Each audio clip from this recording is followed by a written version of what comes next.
Channel. Hope you all are doing great. तो आज से हम लोग स्टार्ट करें क्लास 12 की इंडियन इकोनॉमिक डेवलपमेंट। अच्छा देखो, इससे पहले हम लोगों ने मैक्रो की यूनिट 1 नेशनल इनकम और unit 2 money and banking complete कर ली। बीएसटी का हम लोगों ने चैप्टर नंबर 1, 2, 3 कंप्लीट कर लिया। अब आज हम लोग करेंगे इंडियन इको का चैप्टर नंबर 1। चैप्टर का नाम है Indian economy on the eve of independence. Again ये एक वन शॉट वीडियो है, एक ही वीडियो में हम लोग ये पूरा चैप्टर कंप्लीट करेंगे, वो भी काफी डिटेल में। आपकी एनसीईआरटी के अंदर जितने भी टॉपिक्स गिवन है सारे टॉपिक्स हम लोग कवर करेंगे, रेफरेंस बुक्स के सारे टॉपिक्स कवर करेंगे। इनफैक्ट आपकी बुक के अंदर जो साइड में बॉक्सेस में एक्स्ट्रा इन्फॉर्मेशन गिवन होती है वो सारी चीजें हम लोग आज के लेक्चर में कवर करेंगे। तो शुरू करते हैं। अच्छा देखो, स्टार्ट करने से पहले बता देती हूँ मैं जितने भी नोट्स यहाँ पर यूज करूंगी, सारे नोट्स आपको कहाँ मिलेंगे। तो नोट्स के लिए अपना एक टेलीग्राम चैनल है जिसका नाम है NY क्लासेस बाय नेहा जांगे। तो नोट्स आप मेरे टेलीग्राम चैनल से कलेक्ट कर सकते हो। इससे पहले मैंने मैक्रो के आपको दोनों यूनिट्स करा दी, बीएसटी के चैप्टर्स करा दिए, इंग्लिश के भी बहुत सारे चैप्टर्स चैनल पर अपलोडेड हैं। सारे चैप्टर्स के आपको नोट्स मेरे टेलीग्राम चैनल पर मिल जाएंगे, तो प्लीज एक बार चेक कर लेना। तो शुरू करते हैं। देखो चैप्टर का क्या नाम है, Indian economy on the eve of independence. तो सबसे पहले तो चैप्टर के नाम का मतलब समझो। देखो ईव का मतलब होता है शाम, ईव का मतलब क्या होता है, शाम। और हम लोग बोलते हैं ना क्रिसमस ईव, मतलब क्रिसमस से जस्ट पहले वाली शाम। तो सेम ऐसे ही है इंडिपेंडेंस की ईव, मतलब इंडिपेंडेंस से जस्ट पहले वाली शाम। हम लोग कब इंडिपेंडेंट हुए, हम कब आजाद हुए ब्रिटिशर्स से, 15 अगस्त 1947 को। तो उससे पहले इंडिया की इकोनॉमी कैसी थी, यहाँ पर ईव का मतलब है कि इंडिपेंडेंस से पहले इंडिया की इकोनॉमी कैसी थी, जब ब्रिटिशर्स हम पर रूल कर रहे थे, जब ईस्ट इंडिया कंपनी हम पर रूल कर रही थी, जब अंग्रेजों का राज था, तब इंडिया की इकोनॉमी कैसी थी, तब हमारा भारत देश कैसा था। यही सारी चीजें हमें इस चैप्टर के अंदर पढ़नी है। मतलब कुल मिला के हमें इस चैप्टर में क्या पढ़ना है कि 1947 से जो पहले वाला पीरियड था, जब ब्रिटिशर्स हम पर रूल कर रहे थे, तब इंडिया की इकोनॉमी की क्या कंडीशन थी। और देखो आपकी जो बुक है ना, ये भी कुछ इसी तरह से डिवाइडेड है। जैसे अभी चैप्टर नंबर 1 में आप क्या पढ़ोगे कि 1947 से पहले इंडिया की क्या कंडीशन थी। फिर आप आगे चल के चैप्टर नंबर 3 में पढ़ोगे कि 1950 से लेके 1990 तक इंडिया की इकोनॉमी की क्या कंडीशन थी। हम आजाद हुए, हमारे प्लानर्स और पॉलिटिशियंस ने देखा यार ब्रिटिशर्स तो पूरी की पूरी इकोनॉमी को बर्बाद करके चले गए, वो हमारी पूरी इकोनॉमी को डिस्ट्रॉय करके चले गए थे। हमारा एग्रीकल्चर सेक्टर बर्बाद कर गए, इंडस्ट्रियल सेक्टर बर्बाद कर गए, सारी इंडस्ट्रीज बंद करवा के चले गए थे। तो हमारी कंडीशन बहुत खराब थी। इंडिया वाज लाइक कि हमारी इकोनॉमी एकदम बैकवर्ड इकोनॉमी बन चुकी थी। तो इस इकोनॉमी को सही करने के लिए, हमारी कंट्री की ग्रोथ और डेवलपमेंट के लिए हमारे प्लानर्स, हमारे पॉलिटिशियंस ने बहुत सारी चीजें करी है। सारी चीजें आप पढ़ोगे चैप्टर नंबर 3 के अंदर। उसके बाद में चैप्टर नंबर 4 जब आप करोगे तब आप देखोगे कि 1991 में क्या हुआ और उसके बाद में इंडिया की इकोनॉमी की क्या कंडीशन हुई। क्योंकि 1991 में मेजर चेंजेस आए थे जब मनमोहन सिंह जी फाइनेंस मिनिस्टर थे। उस टाइम पर 1991 में हमारी इकोनॉमी में मेजर चेंजेस आए थे। वही सब कुछ आप पढ़ोगे चैप्टर नंबर 4 के अंदर। तो ये जो पूरी बुक है ये एक प्रॉपर ऑर्डर में चल रही है कि 1947 से पहले क्या हुआ, 1950 से 1990 तक क्या हुआ, 1991 में क्या चेंजेस आए, उसके बाद में क्या हुआ, और अभी प्रेजेंट में हमारी इंडियन इकोनॉमी कौन कौन सी प्रॉब्लम्स फेस कर रही है। तो आज के चैप्टर में हम लोग क्या देखेंगे कि हमारी इंडिया की इकोनॉमी कैसी थी जब ब्रिटिशर्स हम पर रूल कर रहे थे। तो देखो पहली बात बता दूं, ब्रिटिशर्स हमारी कंट्री में हमारी भलाई के लिए नहीं आए थे। ब्रिटिशर्स ने हमारी पूरी की पूरी इकोनॉमी को एक्सप्लॉइट करा था। उन्होंने हमारे एग्रीकल्चर सेक्टर को बर्बाद करा, हमारे इंडस्ट्रियल सेक्टर को बर्बाद करा। ब्रिटिशर्स के आने से पहले, प्रायर टू ब्रिटिश रूल, हमारे जो इंडियन हैंडीक्राफ्ट था, हमारी जो हैंडीक्राफ्ट इंडस्ट्रीज थी, हाथ से बनाई हुई चीजें थी, वो पूरे वर्ल्ड के अंदर फेमस थी। हम लोग दूसरी कंट्री में हमारे हैंडीक्राफ्ट प्रोडक्ट्स एक्सपोर्ट किया करते थे, बट ब्रिटिशर्स ने हमारी सारी इंडस्ट्रीज बंद करवा दी। तो उन्होंने हमारी पूरी इकोनॉमी को एक्सप्लॉइट करा था, वो भी बहुत तरीके से। यही सब कुछ हमें इस चैप्टर में पढ़ना है। अब देखो चैप्टर की शुरुआत कहां से होती है, features of Indian economy on the eve of independence, कि इंडिपेंडेंस से पहले इंडिया की इकोनॉमी की क्या कंडीशन थी, क्या क्या फीचर्स थे। तो इस टॉपिक पर आने से पहले थोड़ा सा देखते हैं कि ब्रिटिशर्स के आने से पहले क्या कंडीशन थी, जब ब्रिटिशर्स हम पर रूल कर रहे थे तब उन्होंने क्या करा, फिर हम फीचर्स की बात करेंगे। The main goal of British rule in India was to transform our economy into a supplier of raw material and a market for sale of British manufactured goods. देखो पहली बात तो ब्रिटिशर्स यहाँ पर आए ही क्यों थे, उनका मेन मकसद ही क्या था, वो कोई हमारी भलाई के लिए तो आए नहीं थे कि इंडिया की ग्रोथ करते हैं, इंडिया के डेवलपमेंट के लिए चलते हैं। वो इसलिए आए थे क्योंकि उन्होंने देखा कि इंडिया का जो रॉ मटेरियल है ना वो बहुत ही शानदार क्वालिटी का है। हमारे यहाँ का कॉटन बहुत ही शानदार क्वालिटी का हुआ करता था, अभी भी होता है। हमारे यहाँ का जूट, हमारे यहाँ का सिल्क बहुत ज्यादा फेमस था दूसरी कंट्रीज में। हमारे यहाँ की आप इंडिगो की बात कर सकते हो। तो उन्होंने देखा यार इंडिया का रॉ मटेरियल बहुत ही ज्यादा शानदार है, यहाँ का कॉटन, जूट, सिल्क, इंडिगो बहुत ही फाइन क्वालिटी का है, बहुत ही अच्छी क्वालिटी का है। तो इस रॉ मटेरियल को अपने साथ ग्रेट ब्रिटेन लेकर चलते हैं, हम यहाँ पर राज करेंगे, इस रॉ मटेरियल को ग्रेट ब्रिटेन भेजेंगे। ग्रेट ब्रिटेन में क्या थी, टेक्सटाइल इंडस्ट्रीज थी, कपड़ा बनाने की इंडस्ट्रीज थी, वहां पर वो इस रॉ मटेरियल को यूज करते, इस रॉ मटेरियल से फिनिश्ड गुड्स बनाते, ड्रेसेस वगैरह बनाते और बना के लाकर बेचते भी किसको, हम ही को बेचते। मतलब हम उनके लिए क्या बन चुके थे, सप्लायर बन चुके थे रॉ मटेरियल के, कि हम अपना रॉ मटेरियल उनको सप्लाई करते थे, फिर वो फिनिश्ड गुड्स बनाते थे और बना के लाके बेचते भी किसको थे, हम ही को बेचते थे। मतलब इंडिया क्या बन चुका था, उनके लिए एक मार्केट बन चुका था जहां पर वो अपना फिनिश्ड प्रोडक्ट सेल कर सके। तो कुल मिला के इंडिया का क्या कर रहे थे, एक्सप्लॉइटेशन कर रहे थे। अगर कोई भी कंट्री फिनिश्ड गुड एक्सपोर्ट करती है दूसरी कंट्रीज में, खुद का बनाया हुआ प्रोडक्ट एक्सपोर्ट करती है, तो ये उसके लिए वाहवाही वाली बात है। बट अगर कोई देश रॉ मटेरियल एक्सपोर्ट कर रहा है तो ये क्या वाहवाही वाली बात है, मतलब ये तो उस कंट्री की बैकवर्डनेस शो करता है। तो वही है, इंडिया कैसा बन चुका था, बैकवर्ड बन चुका था। अब देखो ब्रिटिशर्स के आने से पहले इंडिया की क्या कंडीशन थी, India before the advent of British rule, Britishers के आने से पहले हमारा इंडिया कैसा था। तो यार हम तो सोने की चिड़िया कहलाते थे ना, इंडियन इकोनॉमी बहुत अच्छी थी, हम लोग बहुत ग्रो कर रहे थे, दूसरे देशों में हमारी इकोनॉमी का नाम था, हम हमारे प्रोडक्ट्स को एक्सपोर्ट करा करते थे, मतलब एक अच्छी खासी रेपुटेशन थी इंडिया की दूसरी कंट्रीज की नजरों के सामने। इंडियन इकोनॉमी एक वाइब्रेंट इकोनॉमी थी, शेक होती हुई इकोनॉमी थी, एक रुकी हुई इकोनॉमी नहीं थी जिसमें कोई ग्रोथ ही नहीं हो रही। मतलब हमारी इकोनॉमी कैसी थी, एकदम वाइब्रेंट इकोनॉमी थी, ग्रो करती हुई इकोनॉमी थी, प्रॉस्पेरियस इकोनॉमी थी, ग्रो कर रही थी, हम लोग आगे बढ़ रहे थे। अगर हम एग्रीकल्चर सेक्टर की बात करें ना तो हम लोग सेल्फ कंटेन्ड थे। सेल्फ कंटेन्ड मतलब हम लोग इंडिपेंडेंट थे, हम लोग दूसरी कंट्रीज पे डिपेंडेंट नहीं थे कि यार हमें फूड ग्रेन्स चाहिए, हमें राइस चाहिए, हमें वीट चाहिए, हम लोग दूसरी कंट्रीज पे डिपेंडेंट नहीं थे, हम लोग सेल्फ सफिशिएंट थे, आत्मनिर्भर थे। Cultivators were the owners of land, जो भी लैंड पर फार्मिंग कर रहा है वही उस लैंड का ओनर कहलाता था। आप आगे चल के पढ़ोगे ब्रिटिशर्स ने कुछ और ही कर दिया था, बट पहले क्या था, जो भी लैंड पर फार्मिंग कर रहा है वही बंदा उस लैंड का ओनर कहलाता था। अगर हम इंडस्ट्रियल सेक्टर की बात करें तो जो हमारे हैंडीक्राफ्ट प्रोडक्ट्स थे, जो हमारी हाथ से बनी हुई चीजें थी, आप इमेजेस देख सकते हो, इनको देखकर आप थोड़ा सा इमेजिन कर लोगे, तो जो हमारे हैंडीक्राफ्ट प्रोडक्ट्स थे वो पूरे वर्ल्ड के अंदर फेमस थे, हम दूसरी कंट्रीज को हमारे हैंडीक्राफ्ट एक्सपोर्ट करा करते थे।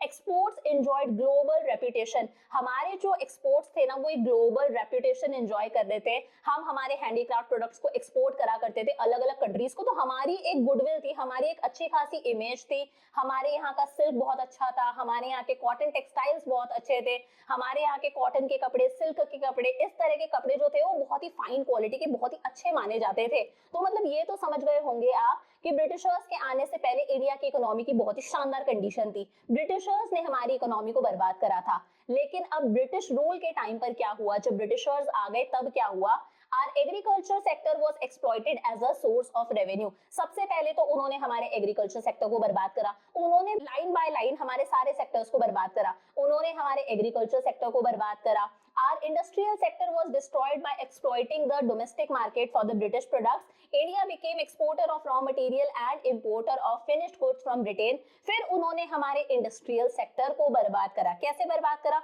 उन्होंने इंडिया को क्या बना दिया, exporter of raw material plus importer of finished goods from Britain. हम हमारा रॉ मटेरियल एक्सपोर्ट करेंगे, वहां पर फिनिश्ड गुड्स बनेंगे ब्रिटेन के अंदर, फिर लाके वो लोग बेचेंगे भी हमें ही को। तो हम लोग क्या बन चुके थे, उनके लिए मार्केट बन चुके थे उनके फिनिश्ड गुड्स का। हमारा जितना भी फॉरेन ट्रेड था, फॉरेन ट्रेड का मतलब है हम लोग जितना भी एक्सपोर्ट कर रहे थे, हम लोग जितना भी इंपोर्ट कर रहे थे, ये सारी की सारी चीजें ब्रिटिश इकोनॉमी, ब्रिटिशर्स के फेवर में थी, क्योंकि हम एक्सपोर्ट क्या करते थे, हम रॉ मटेरियल एक्सपोर्ट करते थे, हम इंपोर्ट क्या करते थे, फिनिश्ड गुड्स इंपोर्ट करते थे, जो कहां से आ रहे थे, ग्रेट ब्रिटेन से आ रहे थे। अच्छा ध्यान रखना, रॉ मटेरियल को ही प्राइमरी प्रोडक्ट भी बोला जाता है। क्या बोला जाता है, प्राइमरी प्रोडक्ट। क्या बोला जाता है, प्राइमरी प्रोडक्ट, कि ब्रिटिश रूल के टाइम पर इंडिया क्या बन चुका था, एक्सपोर्टर ऑफ रॉ मटेरियल या फिर प्राइमरी प्रोडक्ट। एक्सपोर्टर मतलब जब हम दूसरी कंट्रीज में सेल करते हैं हमारा प्रोडक्ट, दैट इज एक्सपोर्ट। और साथ में इंडिया क्या बन चुका था, importer of finish goods from Britain. हम ग्रेट ब्रिटेन में जो फिनिश गुड्स बनते थे, जो ड्रेसेस बनती थी, हैंडबैग्स बनते थे,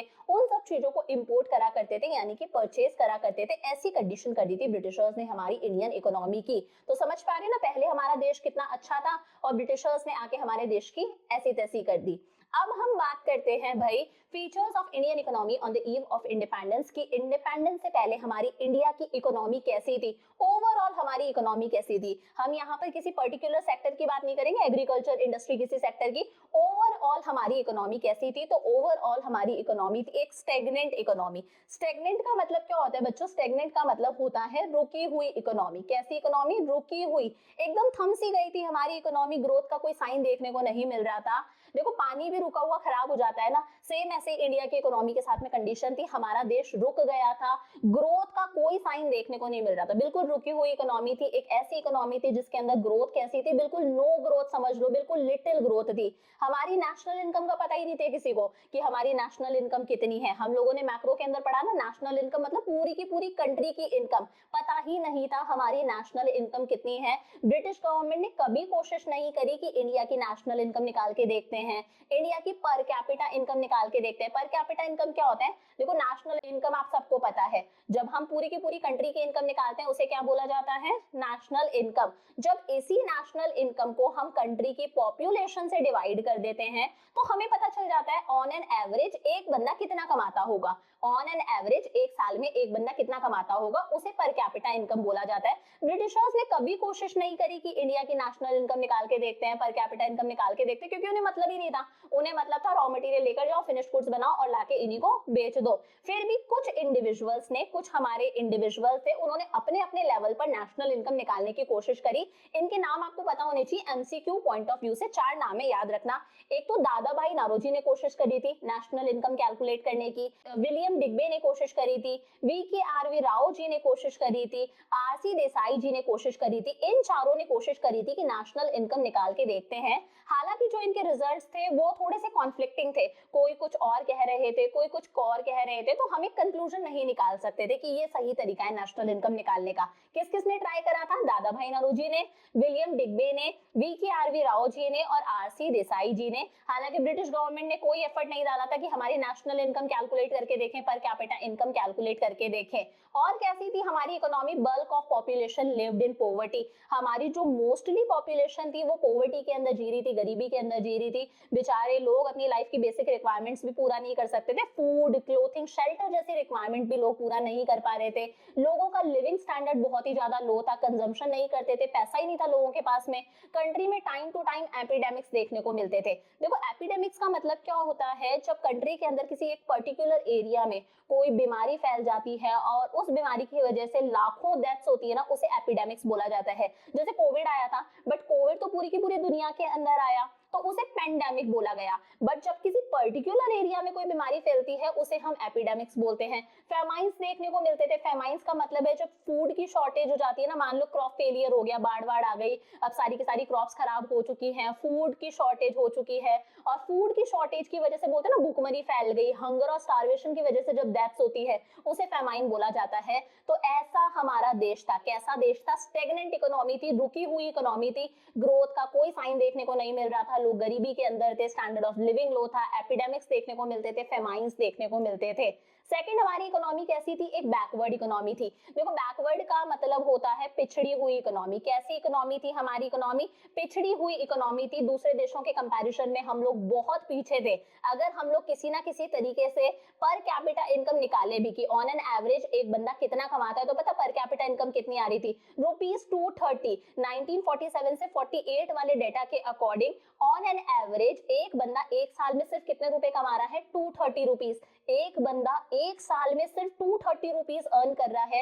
ये तो आज आपकी मंथली पॉकेट मनी भी नहीं होगी, आपकी पॉकेट मनी भी कहीं ना कहीं 500, 1000 तो होगी ना। ये उस टाइम पर बंदे की पर कैपिटा इनकम थी। तो सोचो कितनी ज्यादा गरीबी थी। मोस्टली हमारी पॉपुलेशन पुअर थी, बिना फूड के रहते थे, सफिशिएंट फूड नहीं था, कपड़े नहीं थे, प्रॉपर शेल्टर नहीं था, सर के ऊपर छत नहीं थी, अनएम्प्लॉयमेंट बेरोजगारी बहुत ज्यादा थी, लोगों के पास में काम ही नहीं था। तो ऐसी थी हमारी Indian economy on the eve of independence. Dominance of agriculture, mostly हमारी जो पॉपुलेशन थी वो एग्रीकल्चर सेक्टर में एंगेज्ड थी। ये हमारी टोटल पॉपुलेशन है। हमारी टोटल पॉपुलेशन में से आप ये समझ लो इतनी की इतनी पॉपुलेशन, ये 72% पॉपुलेशन जो थी वो कौन से सेक्टर में एंगेज्ड थी? एग्रीकल्चर सेक्टर में एंगेज थी अपना पेट भरने के लिए। इसके अलावा भी दो सेक्टर होते हैं ना, इंडस्ट्रियल सेक्टर होता है कि भाई फैक्ट्रीज वगैरह में काम करो, टर्चरी सेक्टर होता है सर्विस सेक्टर की, डॉक्टर्स की, लॉयर्स की, टीचर्स की, बैंकिंग फैसिलिटीज, इनमें तो कोई जॉब ही नहीं करता था। 72% पॉपुलेशन हमारी एग्रीकल्चर सेक्टर में एंगेज्ड थी। फिर भी इस एग्रीकल्चर सेक्टर का जीडीपी में कंट्रीब्यूशन कितना था? सिर्फ 50%। 72% पॉपुलेशन एग्रीकल्चर सेक्टर में एंगेज्ड है, बट जीडीपी में लोग सिर्फ कितना कंट्रीब्यूट कर रहे हैं? 50% कंट्रीब्यूट कर रहे हैं। प्रोडक्शन बहुत कम था, प्रोडक्टिविटी बहुत कम थी। प्रोडक्शन तो जानते ही हो ना, जो राइस, व्हीट, इन सब का प्रोडक्शन करा है, ये प्रोडक्शन कम था। और प्रोडक्टिविटी का मतलब क्या होता है? देखो ये लैंड है, इस लैंड पर ये प्रोडक्शन करा है, ये प्रोडक्शन करा है, राइस व्हीट वगैरह ग्रो करे हैं। जब इस प्रोडक्शन को, जितना भी प्रोडक्शन करा है, इसे जब हम इस एरिया से डिवाइड कर देते हैं तो उसे बोला जाता है प्रोडक्टिविटी। प्रोडक्शन भी कम था, प्रोडक्टिविटी भी कम थी। बेसिकली फार्मिंग कैसी थी? सबसिस्टेंस फार्मिंग हुआ करती थी। सबसिस्टेंस फार्मिंग का मतलब क्या होता है? फार्मर क्रॉप्स उगाता था, राइस व्हीट वगैरह उगाता था और उन्हें सेल्फ कंजम्पशन के लिए यूज में लेता था, खुद की फैमिली के सेल्फ कंजम्पशन के लिए यूज में लेता था। वो ये नहीं सोचता था कि इन क्रॉप्स को मैं मार्केट में सेल करके पैसा भी कमा सकता हूँ, कुछ और भी कर सकता हूँ। वो सिर्फ सोचता था उगाओ और अपनी फैमिली का पेट भर लो, सेल्फ कंजम्पशन के लिए यूज में ले लो। सबसिस्टेंस फार्मिंग होती थी, बस 2 टाइम का खाना हो जाए। उसके दिमाग में नहीं आता था कि फार्मिंग को हम बिजनेस भी बना सकते हैं, इसे मार्केट में बेच के पैसा भी कमाया जा सकता है। तो ऐसा था हमारा देश जब ब्रिटिशर्स हम पर रूल कर रहे थे। ब्लीक इंडस्ट्रियलाइजेशन, इंडस्ट्रीज खुल तो रही थी बट पता है ये ग्रोथ कैसी थी? नेग्लिजिबल थी। नेग्लिजिबल का मतलब होता है ना के बराबर। क्या होता है? ना के बराबर। इसका मतलब क्या है? इंडस्ट्रीज खुल रही थी बट कैसी खुल रही थी? ना के बराबर। बहुत कम इंडस्ट्रीज खुल रही थी, इंडस्ट्रियलाइजेशन था ही नहीं। ब्लीक का ग्रोथ का मतलब है बिल्कुल थोड़ी सी ग्रोथ हो रही थी इंडस्ट्रीज की। बेसिक इंडस्ट्रीज की कमी थी। बेसिक इंडस्ट्रीज मतलब जैसे आयरन की इंडस्ट्री हो गई, जैसे हमारे स्टील की इंडस्ट्री हो गई। अब आयरन और स्टील ऐसी चीजें हैं जो हर चीज में काम में आते हैं, कुछ भी बनाना है तो आयरन और स्टील चाहिए होता है। ऐसी इंडस्ट्रीज की कमी थी।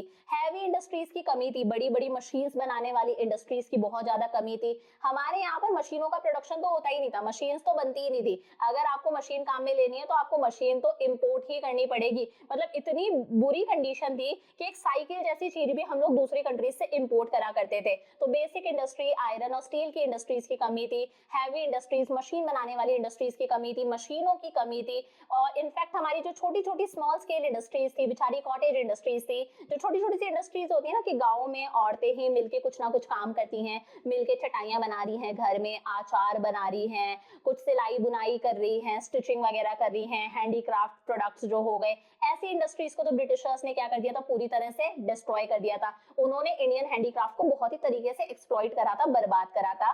कैपिटल गुड्स के लिए, कैपिटल गुड्स मतलब अगर हमें मान लो कोई मशीन चाहिए, मान लो मैं फर्नीचर बना रही हूँ, फर्नीचर बनाने के लिए मशीनों की रिक्वायरमेंट होती है, तो इन कैपिटल गुड्स के लिए, मशीन्स के लिए हम लोग दूसरी कंट्रीज पर डिपेंडेंट थे। ये सारे के सारे कैपिटल गुड्स, मशीन्स वगैरह हम लोग ग्रेट ब्रिटेन से इंपोर्ट करा करते थे। ऐसी कंडीशन थी। मतलब देख देख के आपको समझ में आ रहा होगा, इकोनॉमी स्टैग्नेंट थी, रुकी हुई थी, बैकवर्ड इकोनॉमी थी, मोस्टली पॉपुलेशन एग्रीकल्चर सेक्टर में काम कर रही थी। इंडस्ट्रियलाइजेशन कैसा था? ना के बराबर, ना के बराबर इंडस्ट्रीज खोल रही थी, मतलब खोल ही नहीं रही थी। हर चीज के लिए we were dependent on imports. फिर है हैवी डिपेंडेंस ऑन इंपोर्ट्स। हम लोग अब आत्मनिर्भर नहीं रहे थे। देखो मैंने आपको पीछे क्या बताया था, पहले इंडिया की इकोनॉमी कैसी थी? ब्रिटिशर्स के आने से पहले सेल्फ कंटेन, हम लोग क्या थे? आत्मनिर्भर थे, इंडिपेंडेंट थे, सेल्फ सफिशिएंट थे। पर ब्रिटिशर्स के आने के बाद में हम लोग हो गए डिपेंडेंट ऑन इंपोर्ट्स। अब हम लोग उन पर डिपेंडेंट थे हमारे इंपोर्ट्स के लिए। Indian economy was dependent on imports. हम हर चीज उनसे इंपोर्ट करा करते थे, हम मशीन्स उनसे इंपोर्ट करते थे। आर्म्ड फोर्सेस, हमारे बॉर्डर वर्कर्स को भी जो वेपन्स है वो चाहिए होते हैं ना, हथियार वगैरह चाहिए होते हैं, इन चीजों के लिए हम लोग उन पर डिपेंडेंट थे। ये तो छोड़ो, बहुत सारे कंज्यूमर गुड्स जो डेली लाइफ के आइटम्स होते हैं, जैसे मशीनें हो गई, कैरोसिन ऑयल हो गया, साइकिल हो गई, इन सब चीजों के लिए भी हम ब्रिटिशर्स पर डिपेंडेंट थे, हम उनसे ये सारी चीजें इंपोर्ट करा करते थे। Sixth, limited urbanization. Limited urbanization का मतलब है कि कितनी परसेंट पॉपुलेशन हमारी अर्बन एरियाज में रह रही थी, तो ये हमारी टोटल पॉपुलेशन है। इस टोटल पॉपुलेशन में से ये जो मोस्टली पॉपुलेशन है, ये 86% पॉपुलेशन हमारी कहाँ रह रही थी, गांवों के अंदर रह रही थी। कहाँ रह रही थी, रूरल एरियाज में रह रही थी। और सिर्फ 14% पॉपुलेशन ही हमारी ऐसी थी जो कहाँ रह रही थी, अर्बन एरियाज में रह रही थी, शहरों में रह रही थी। तो अर्बनाइजेशन बहुत कम था, सिर्फ 14% पॉपुलेशन ऐसी थी जो अर्बन एरियाज में रह रही थी, शहरों में रह रही थी। बाकी 86% पॉपुलेशन हमारी गाँवों में रह रही थी, रूरल एरियाज के अंदर। और गाँव में रह के वो लोग क्या कर रहे थे, दे वर डूइंग फार्मिंग। वो लोग किस पर डिपेंडेंट थे, एग्रीकल्चर सेक्टर पे डिपेंडेंट थे अपनी फैमिली का पेट भरने के लिए। लास्ट है सेमी फ्यूडल इकोनॉमी। देखो सेमी फ्यूडल इकोनॉमी का मतलब क्या होता है, देखो एक होती है कैपिटलिस्ट इकोनॉमी। कैसी होती है, कैपिटलिस्ट इकोनॉमी।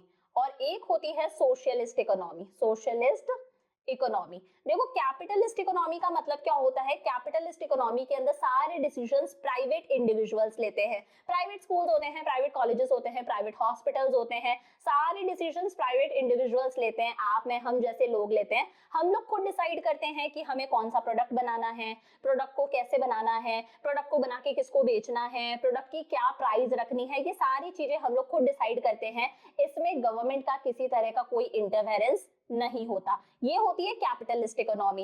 और कैपिटलिस्ट इकोनॉमी कौन चलाते हैं, प्राइवेट इंडिविजुअल्स चलाते हैं। तो उनका मेन मकसद क्या होता है, प्रॉफिट मैक्सिमाइज करना। वो हमेशा अपने प्रॉफिट के बारे में सोचते हैं। आप में हम लोग सब लोग किसके बारे में सोचेंगे, प्रॉफिट मैक्सिमाइजेशन के बारे में सोचेंगे। बट एक होती है सोशलिस्ट इकोनॉमी, जिसमें सारी चीजें गवर्नमेंट डिसाइड करती है। गवर्नमेंट स्कूल्स होंगे, गवर्नमेंट कॉलेजेस होंगे, गवर्नमेंट हॉस्पिटल्स होंगे, और सारी चीजें गवर्नमेंट डिसाइड करेगी। गवर्नमेंट डिसाइड करेगी क्या बनाना है, कैसे बनाना है, बना के किसको बेचना है, प्रोडक्ट की प्राइस कितनी रखनी है, सारे डिसीजंस कौन लेती है, सरकार लेती है, गवर्नमेंट लेती है। और गवर्नमेंट का मेन मकसद क्या होता है, सोशल वेलफेयर। क्या होता है, सोशल वेलफेयर। गवर्नमेंट चाहती है सोशल वेलफेयर हो, ज्यादा से ज्यादा लोगों की भलाई हो।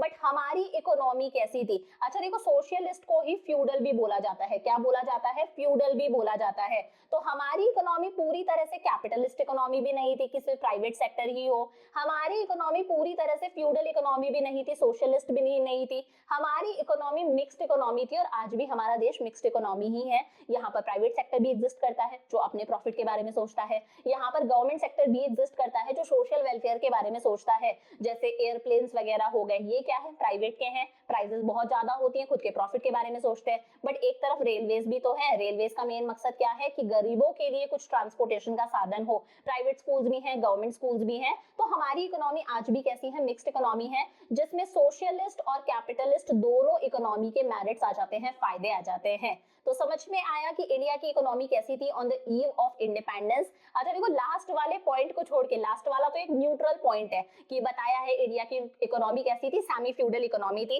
इसके अलावा सारे पॉइंट्स यही दर्शाते हैं कि इंडिया की इकोनॉमी कैसी थी, एक बैकवर्ड इकोनॉमी थी, एक स्टेगनेंट इकोनॉमी थी, रुकी हुई इकोनॉमी थी। हम लोग बहुत ही ज्यादा बैकवर्ड थे, हमारी ग्रोथ नहीं हो रही थी। सारे पॉइंट्स सेम चीज बताते हैं हमें, ठीक बात है। अब देखो आगे बढ़ते हैं। अब हम वन बाय वन अलग अलग सेक्टर्स की बात करेंगे। ये तो हम लोगों ने देख लिया कि ओवरऑल इंडिया की इकोनॉमी कैसी थी on the eve of independence. अब हम अलग अलग सेक्टर्स की बात करेंगे कि हमारा एग्रीकल्चर सेक्टर कैसा था, हमारा इंडस्ट्रियल सेक्टर कैसा था जब ब्रिटिशर्स हम पर रूल कर रहे थे, हमारा फॉरेन ट्रेड कैसा था, डेमोग्राफिक प्रोफाइल के बारे में पढ़ेंगे, इंफ्रास्ट्रक्चर के बारे में पढ़ेंगे, हर चीज के बारे में हमें थोड़ा थोड़ा पढ़ना है। तो सबसे पहले हम लोग बात करते हैं कि हमारा एग्रीकल्चर सेक्टर कैसा था on the eve of independence जब ब्रिटिशर्स हम पर रूल कर रहे थे। तो सबसे फर्स्ट पॉइंट आता है लो प्रोडक्शन एंड प्रोडक्टिविटी।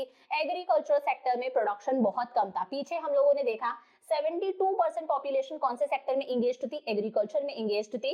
फिर भी एग्रीकल्चर सेक्टर का जीडीपी में कंट्रीब्यूशन सिर्फ और सिर्फ कितना था, 50% था। टोटल प्रोडक्शन में कंट्रीब्यूशन सिर्फ 50% था। तो ये बताता है कि प्रोडक्शन कम था, प्रोडक्टिविटी कम थी। मैंने प्रोडक्टिविटी आपको पीछे भी बताया, जब हम प्रोडक्शन को एरिया से डिवाइड कर देते हैं, जितना भी प्रोडक्शन हुआ उसको उस एरिया से डिवाइड कर दो तो उसे प्रोडक्टिविटी बोला जाता है। प्रोडक्शन और प्रोडक्टिविटी दोनों ही कम थे। इसके पीछे बहुत ही सिंपल सा रीजन है कि ब्रिटिश गवर्नमेंट ने हमारे एग्रीकल्चर सेक्टर की ग्रोथ के लिए कुछ नहीं करा। उन्होंने कोई permanent means of irrigation develop नहीं करे। वो चाहते तो वेल्स बनवा सकते थे, कुएं खुदवा सकते थे, कैनाल्स वगैरह बनवा सकते थे, इरिगेशन के लिए कुछ तो कर सकते थे, डैम्स वगैरह बनवा सकते थे, बट उन्होंने कोई भी permanent means of irrigation develop नहीं करे। मतलब होता है ना सिंचाई के साधन, क्रॉप्स को पानी देने के लिए कुछ तो होता है, कुएं होते हैं, कैनाल्स होते हैं, डैम्स होते हैं, बट उन्होंने ऐसा कुछ नहीं करा। We were heavily dependent on rainfall. हम लोग रेनफॉल पर डिपेंडेंट थे।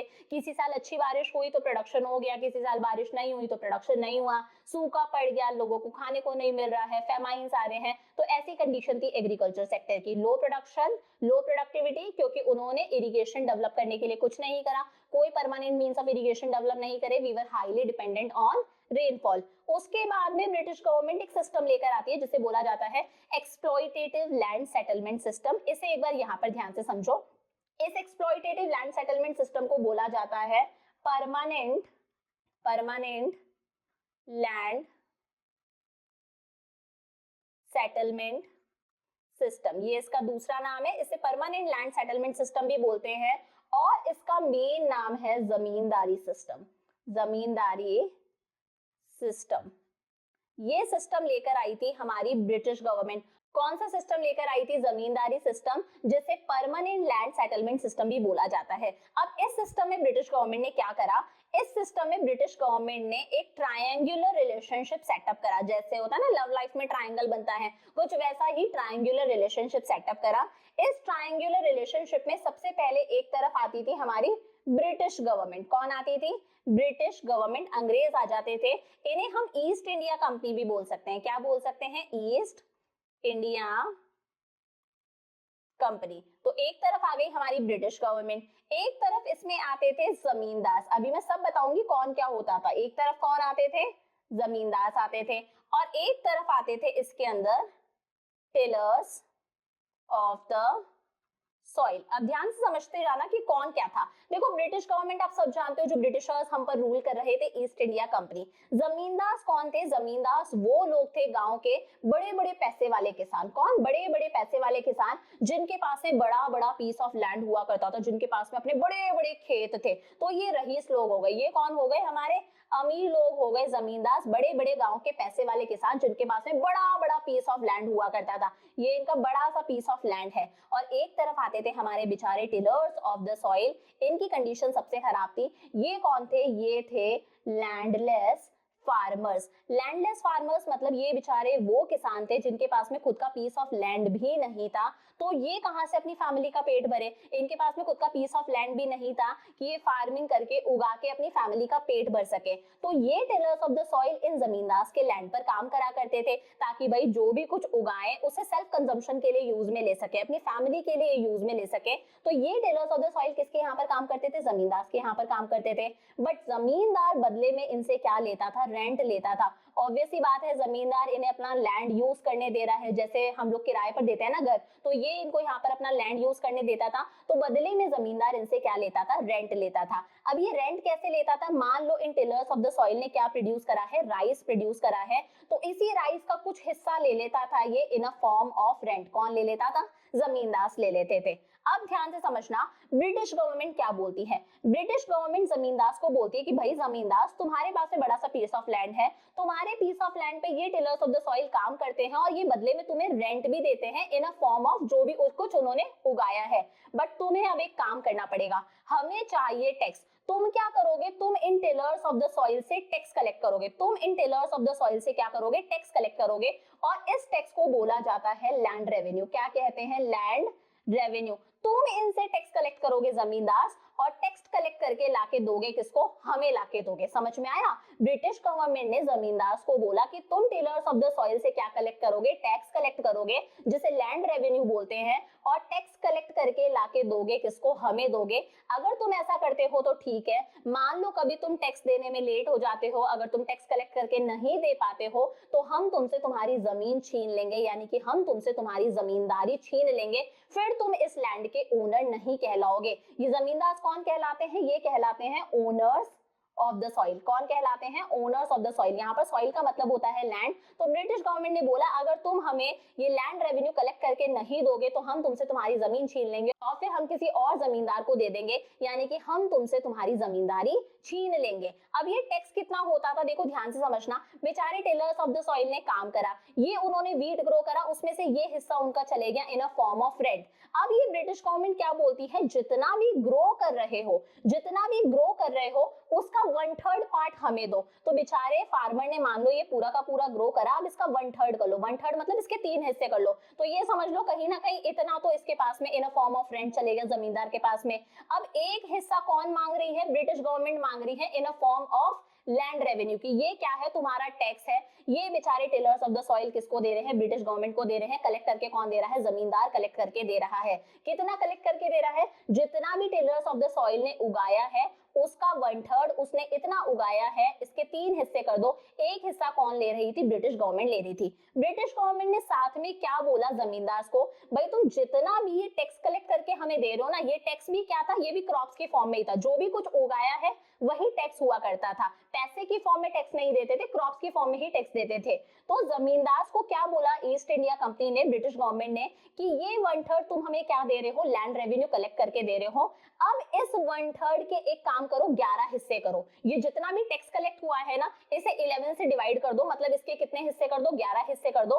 11 में से 10 हिस्से तो मुझे दे दो, 11 में से 10 हिस्से तो मुझे दे दो ब्रिटिश गवर्नमेंट को, और जो एक हिस्सा बचा है ना वो जमींदार तुम अपने पास में रख लो, ये तुम्हारा कमीशन है, क्योंकि तुम इनसे हमारे को लैंड रेवेन्यू कलेक्ट करके दे रहे हो। समझ में आ गया? तो ये सिस्टम था हमारा जमींदारी सिस्टम। एक बार दोबारा छोटा सा बता देती हूँ कि ब्रिटिश गवर्नमेंट ने ट्रायंगुलर रिलेशनशिप सेटअप करा, जिसमें एक तरफ ब्रिटिश गवर्नमेंट थी, एक तरफ जमींदार थे, एक तरफ टिलर्स ऑफ द सॉइल थे।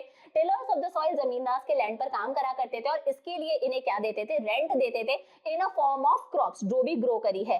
अब हमारी ब्रिटिश गवर्नमेंट बोलती है जमींदार को कि जमींदार तुम टिलर्स ऑफ द सॉइल से लैंड रेवेन्यू कलेक्ट करो और लाके हमें दो।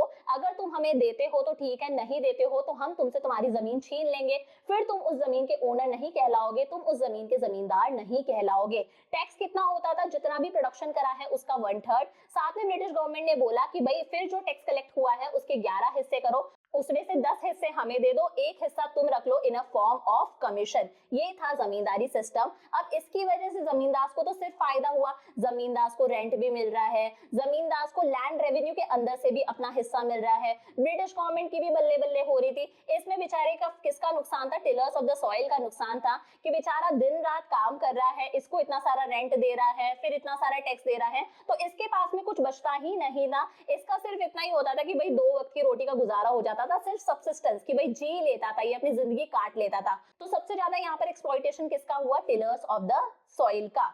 तो क्या है, ब्रिटिश गवर्नमेंट ने एक ट्रायंगुलर रिलेशन सेटअप करा, जिसमें एक तरफ आती थी ब्रिटिश गवर्नमेंट, एक तरफ थे ओनर्स ऑफ द सॉइल और एक तरफ थे हमारे टिलर्स ऑफ द सॉइल। इस सिस्टम को बोला गया जमींदारी system, permanent land settlement system. Zamindars were declared as the owners of the soil. Zamindars को बोला गया कि तुम कौन हो? इस सॉइल, इस लैंड के ओनर हो। जमींदार्स को बोला गया कि भाई तुम्हें ब्रिटिश गवर्नमेंट को एक फिक्स्ड सम देना है, जिसे बोला जाता था लैंड रेवेन्यू, एक तरह का टैक्स था। साथ में ब्रिटिश गवर्नमेंट ने बोला जमींदार को कि जमींदार तुम फ्री हो, तुम टिलर्स ऑफ द सॉइल से जितना एक्सट्रैक्ट कर सकते हो उतना एक्सट्रैक्ट करो, तुम इनका जितना एक्सप्लॉइटेशन कर सकते हो उतना एक्सप्लॉइटेशन करो, चाहे तुम इनसे दिन रात काम करवाओ, हमें कोई फर्क नहीं पड़ता, हमें तो हमारा लैंड रेवेन्यू चाहिए। इसकी वजह से बेचारे टिलर्स ऑफ द सॉइल के पास में कुछ नहीं बचता था, कोई सरप्लस नहीं बचता था कि कुछ भाई सरप्लस बच गया तो ये अपने काम में ले सके, कहीं ना कहीं कुछ इन्वेस्टमेंट कर सके। टिलर्स ऑफ द सॉइल का यहाँ पर क्या हुआ? अनलिमिटेड एक्सप्लॉइटेशन हुआ, जबकि जमींदार अपना रेंट, अपना कमीशन किस पर स्पेंड करते थे? अपनी लाइफ की लग्जरीज पर स्पेंड करते थे। जमींदार का living standard day by day improve होता जा रहा था और बेचारे टिलर्स ऑफ द सॉइल का सिर्फ 2 वक्त की रोटी का गुजारा होता था। तो भाई कहीं ना कहीं गैप बढ़ता जा रहा था। जमींदार डे बाय डे पैसे वाले होते जा रहे थे, tillers of the soil day by day गरीब होते जा रहे थे। तो एक होता है ना रिच और पुअर का गैप, वो गैप भी कंटिन्यू हमारी कंट्री में बढ़ता जा रहा था। तो समझ में आया भाई एग्रीकल्चर सेक्टर में क्या हुआ? प्रोडक्शन कम था, प्रोडक्टिविटी कम थी, लैंड सेटलमेंट सिस्टम चलता था, जमींदारी सिस्टम। अच्छा, इसे अच्छे से प्रिपेयर करना नोट्स के साथ में, क्योंकि बहुत इंपॉर्टेंट है, ये 3 और 4 मार्कर्स में अलग से भी पूछा जाता है।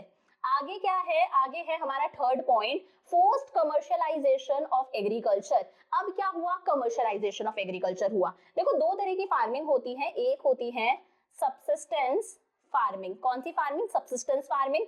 और एक होती है कमर्शियल फार्मिंग। सब्सिस्टेंस फार्मिंग का मतलब है कि भाई फार्मर प्रोडक्शन करेगा, राइस वीट वगैरह ग्रो करेगा और फिर उसे सेल्फ कंजम्पशन के लिए यूज में ले लेगा, अपनी फैमिली का पेट भरने के लिए यूज में ले लेगा। वो ये नहीं सोचता कि भाई जो एक्स्ट्रा सरप्लस बचा है उसे मार्केट में बेच के पैसा भी कमाया जा सकता है। ऐसा कुछ नहीं, बस प्रोडक्शन करो, जो भी प्रोडक्शन करा है उसे सेल्फ कंजम्पशन के लिए यूज में ले लो। इसे बोला जाता है सब्सिस्टेंस फार्मिंग। एक होती है कमर्शियल फार्मिंग कि आप फार्मिंग करो, फार्मिंग करके आपने जो भी प्रोड्यूस करा है आप सेल्फ कंजम्पशन के लिए तो यूज में ले ही रहे हो, प्लस जो सरप्लस बचा है उसे मार्केट में बेच के पैसा भी कमाओ। This is known as commercial farming. British rule के टाइम पर क्या हुआ? फोर्स्ड कमर्शियलाइजेशन हुआ। क्या हुआ? फोर्स्ड कमर्शियलाइजेशन हुआ। हमारे फार्मर्स को फोर्स करा गया कि आप क्या करो? कमर्शियलाइज हो जाओ। अब आप पैसा कमाने के लिए क्रॉप्स ग्रो करोगे। It means shift from self consumption to cultivation for the market. Farmers को बोला गया अब आप सेल्फ कंजम्पशन के लिए राइस वीट वगैरह ग्रो नहीं करोगे, बल्कि आप मार्केट के लिए प्रोडक्शन करोगे। और ये मार्केट भी क्या थी? ये मार्केट था ब्रिटेन। वो चाहते थे कि हमारे फार्मर्स क्या ग्रो करें? हमारे फार्मर्स कॉटन ग्रो करें, हमारे फार्मर्स जूट ग्रो करें, हमारे फार्मर्स सिल्क ग्रो करें एंड मोस्ट इंपॉर्टेंटली हमारे फार्मर्स इंडिगो ग्रो करें। इंडिगो जानते हो ना, नील को बोलते हैं इंडिगो। क्यों? इन सब चीजों की डिमांड थी जो ग्रेट ब्रिटेन के अंदर टेक्सटाइल इंडस्ट्रीज थी, वहां पर ये cotton jute silk Indigo raw material के तौर पर काम में आता था। तो हमारे फार्मर्स को फोर्स करा गया कि अब आप राइस वीट वगैरह ग्रो ना करके सेल्फ कंजम्पशन के लिए आप ये सारी चीजें ग्रो करो। Farmers were forced to shift to commercial crops like indigo because indigo was required by textile industry in Britain, क्योंकि इन सब चीजों की डिमांड थी ग्रेट ब्रिटेन के अंदर जो टेक्सटाइल इंडस्ट्रीज थी वहां पर। अब देखो एक चीज और बताती हूँ, अगर आप एक ही पीस ऑफ लैंड पर कंटिन्यूअसली कुछ सालों तक इंडिगो ग्रो करते जाओगे तो एक वक्त ऐसा आएगा उस लैंड की फर्टिलिटी खत्म हो जाएगी, फिर आप उस लैंड पर आगे कुछ ग्रो कर ही नहीं सकते, वो उपजाऊ ही नहीं रहेगा, उसकी फर्टिलिटी खत्म हो जाएगी। इंडिगो ग्रो करना इतना खतरनाक है, बट हमारे फार्मर्स को फोर्स करा गया कि आप इंडिगो ग्रो करो। अब भाई हमारा फार्मर कॉटन ग्रो कर रहा है, जूट ग्रो कर रहा है, इंडिगो ग्रो कर रहा है, सिल्क ग्रो कर रहा है, तो ऐसे में हमारा फार्मर राइस कहाँ से लेकर आएगा? ऐसे में हमारा फार्मर वीट कहाँ से लेकर आएगा? अपनी फैमिली का पेट कैसे भरेगा? तो इसके लिए हमारे फार्मर को मार्केट पर डिपेंड होना पड़ता था, मार्केट की अनसर्टेनिटीज फेस करनी पड़ती थी। कई बार इन्हीं सब चीजों को खरीदने के लिए उसे एक अच्छा खासा अमाउंट पे करना पड़ता था। Commercialisation of agriculture increase credit needs of the farmers. अब धीरे धीरे कमर्शियलाइजेशन हो रहा था, फार्मर्स ये सारी चीजें ग्रो कर रहे थे, तो उसकी वजह से उनकी क्रेडिट नीड्स भी इंक्रीज होने लग गई।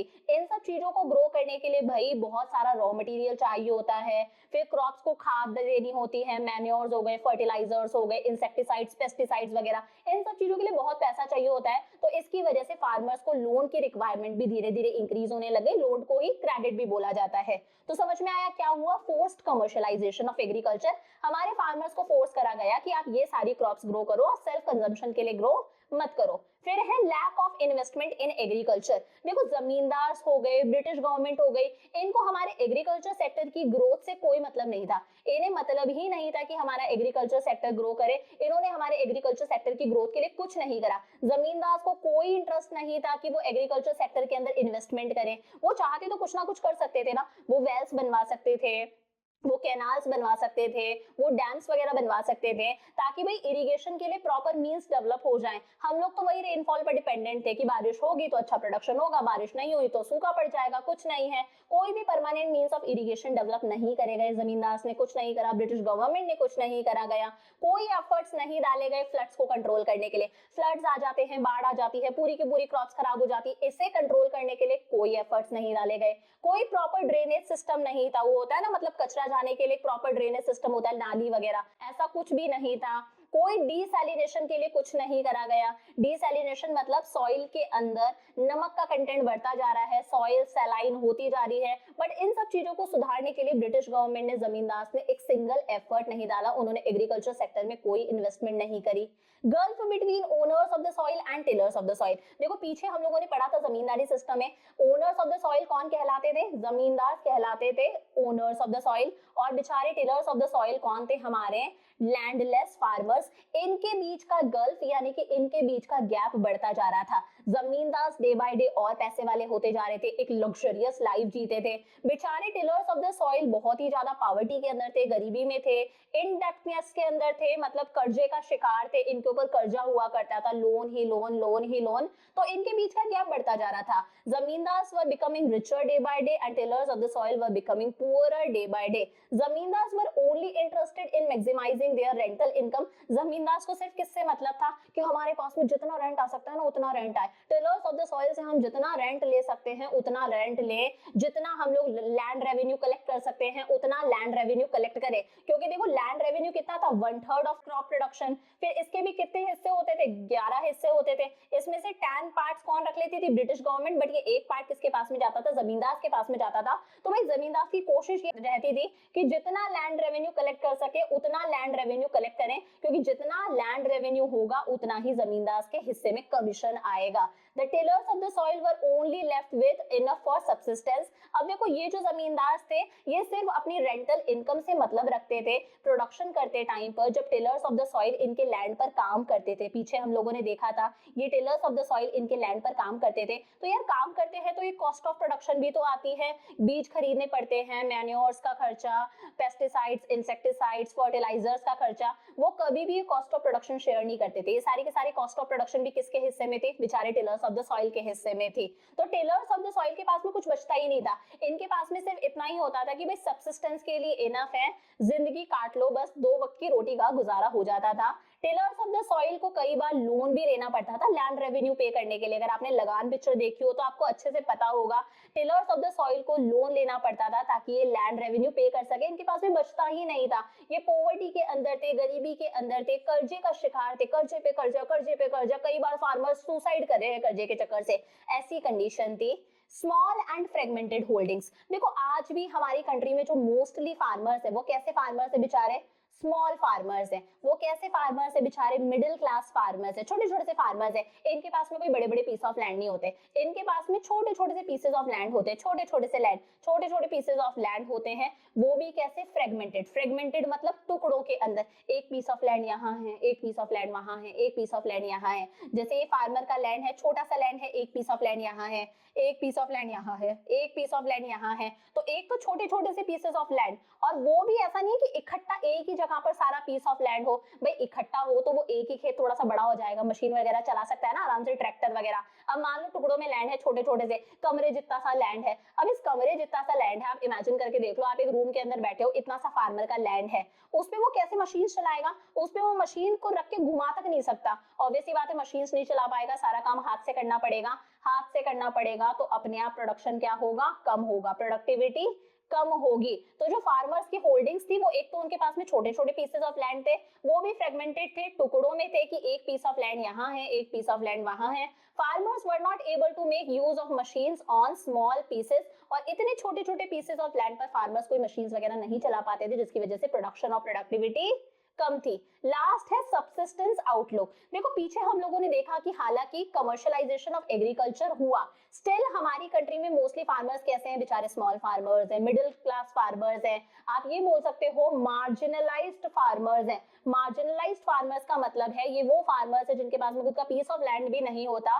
तो इनका नजरिया कैसा है, आउटलुक मतलब नजरिया, इनका फार्मिंग के टुवर्ड्स नजरिया कैसा है कि फार्मिंग सिर्फ किसके लिए होती है, सबसिस्टेंस के लिए होती है, सिर्फ जिंदा रहने के लिए फार्मिंग होती है। हम फार्मिंग को कभी बिजनेस नहीं बना सकते। ये लोग सिर्फ इतनी ही फार्मिंग करते हैं, इतना ही प्रोडक्शन करते हैं जिससे ये सेल्फ कंजम्पशन कर सके, अपनी फैमिली का पेट भर सके, 2 टाइम का खाना बना सके। ये नहीं सोचते कि जो सरप्लस है उसे मार्केट में बेच के पैसा भी कमाया जा सकता है। तो ये वो फार्मिंग होती है जिसमें बंदा क्रॉप्स ग्रो करता है ताकि वो अपनी फैमिली की नीड्स को पूरा कर सके, उसके बाद में बहुत थोड़ा सा ही सरप्लस बचता है या फिर नहीं बचता जिसे वो मार्केट में बेच के पैसा भी कमा सकता है। तो फार्मिंग के टुवर्ड्स लोगों का नजरिया कैसा था कि फार्मिंग सिर्फ जिंदा रहने के लिए होती है, इसे हम कभी बिजनेस नहीं बना सकते। तो ये सारे के सारे पॉइंट्स हमें बताते हैं कि हमारा एग्रीकल्चर सेक्टर कैसा था, बैकवर्ड था, स्टेगनेंट था। देखो बैकवर्ड का पता कैसे चलता है कि हमारा एग्रीकल्चर सेक्टर बैकवर्ड था, प्रोडक्शन और प्रोडक्टिविटी कैसी थी, एकदम लो, एग्रीकल्चर सेक्टर में कोई इन्वेस्टमेंट नहीं था, permanent means of irrigation develop नहीं करे गए, फार्मर्स के बेचारों के लैंड कैसे थे, छोटे छोटे से लैंड थे, वो भी फ्रेगमेंटेड थे कि एक पीस ऑफ लैंड यहाँ है, एक पीस ऑफ लैंड यहाँ है। अब यार सोचो, एक पीस ऑफ लैंड यहाँ है, एक यहाँ है, तो ऐसे में farmer at the same point of time वो एक दोनों लैंड्स पर काम नहीं कर सकता ना, वो एक टाइम पर एक ही पीस ऑफ लैंड पर काम कर सकता है, वो दोनों पीसेस ऑफ लैंड पर काम भी नहीं कर सकता, ऐसी कंडीशन थी।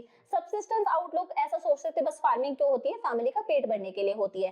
तो ये पॉइंट्स तो हमें बताते हैं कि एग्रीकल्चर सेक्टर कैसा था, बैकवर्ड था, यानी कि पिछड़ा था। अब कुछ पॉइंट्स हमें ये भी बताते हैं कि एग्रीकल्चर सेक्टर कैसा था, स्टेगनेंट था, जो हमने पीछे भी देखा था।